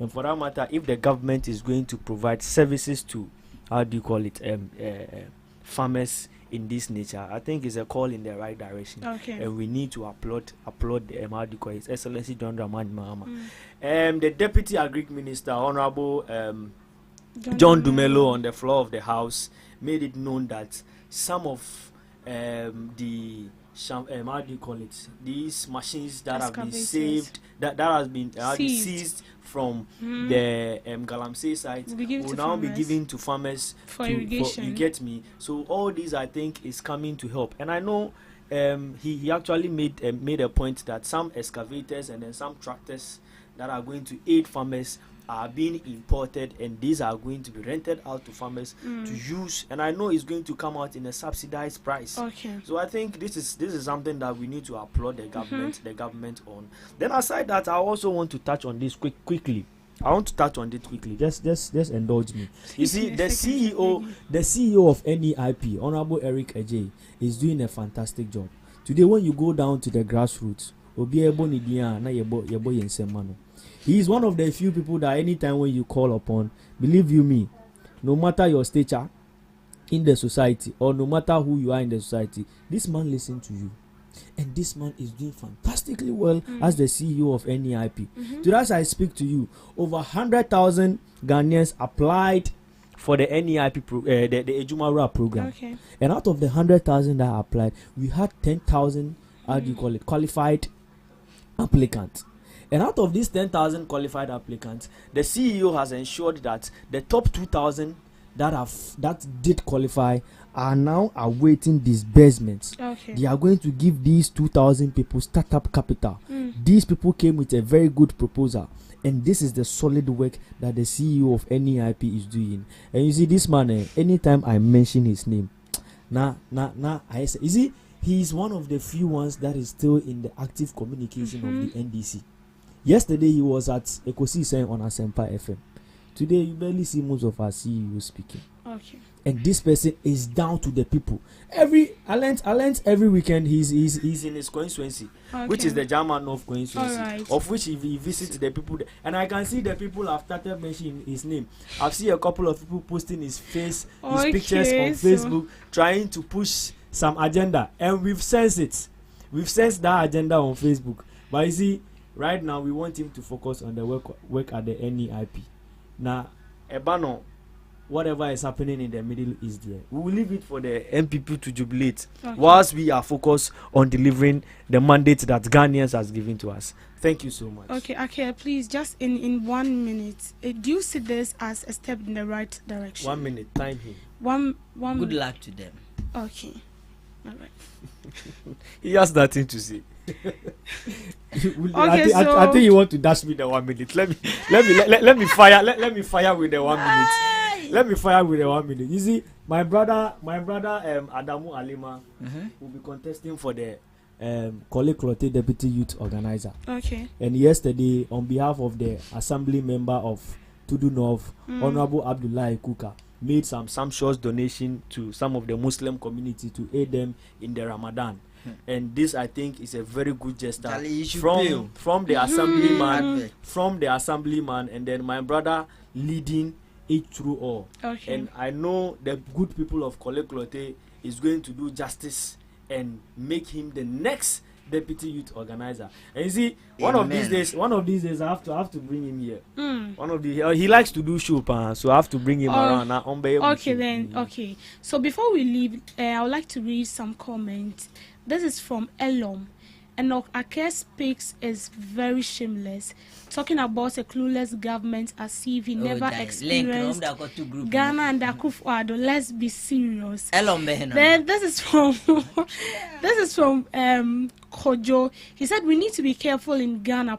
When the old politicians leave, I hope the worst of the NDC or the MPP youth will not hunt them. Be careful, young politician. Yes, let me make this point. Yesterday, I think one of my brothers was the social commentator or NDC name papa.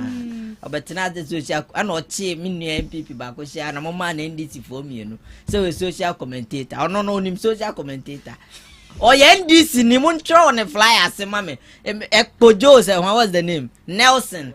Right under his flyer, or your NDC ni pa ojina mi post as dey be or your NDC ni onye independent social analyst commentator. Any papa bi na ya bet na no onye independent. Kroma interest for kwa obie ni onye independent. All those independent affiliated flyers MPP and NDC ni yapon. Oh, you didn't let me greet Dr. Baumia. Okay. Oh, please. Incoming president. Okay. So this one, let me greet Dr. Mahmoud Baumia, the incoming president of Ghana. On 7 January 2029, at the Black Star Square, Dr. Baumia and the incoming first lady, Hadia Samira, will be sworn in as the next president of Ghana.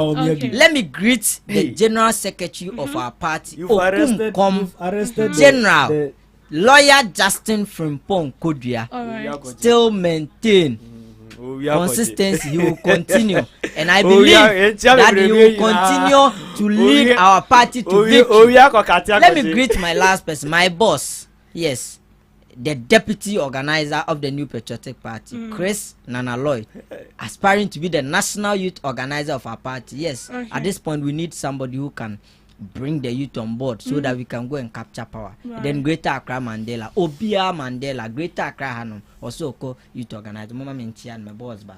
Thank you. Okay, would you also like to read? Oh yeah. I want to meet here the national chairman of the National Democratic Congress. Incoming president. Johnson Asiedu Nketia. The brand nano I rough. Mechane bebre openyi ebo ejuma. Me no ka say or papra or the constituents na say overwhelming victory or modima NDC. Okay. And the local parliament we have majority in parliament.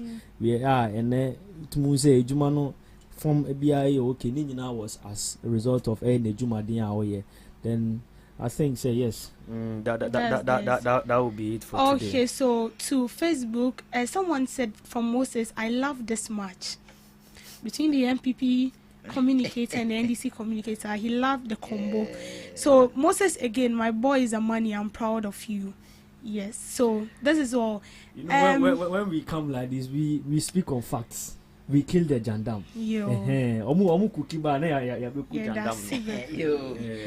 So this is how we are going to end it on the morning breakfast show. You heard from my intellectual panelist, Enoch Fojo Ake, representing the New Patriotic Party, communicator for the New Patriotic Party. And also we had inside the studio Zamani, NDC communication team member, and that's why you can call him the NDC communicator. Thank you so much, gentlemen, for making this morning breakfast show a successful one. And thank you too to our listeners and our viewers across the world. God bless you so much. We really appreciate you. Without you, we don't exist. So we don't take this for granted.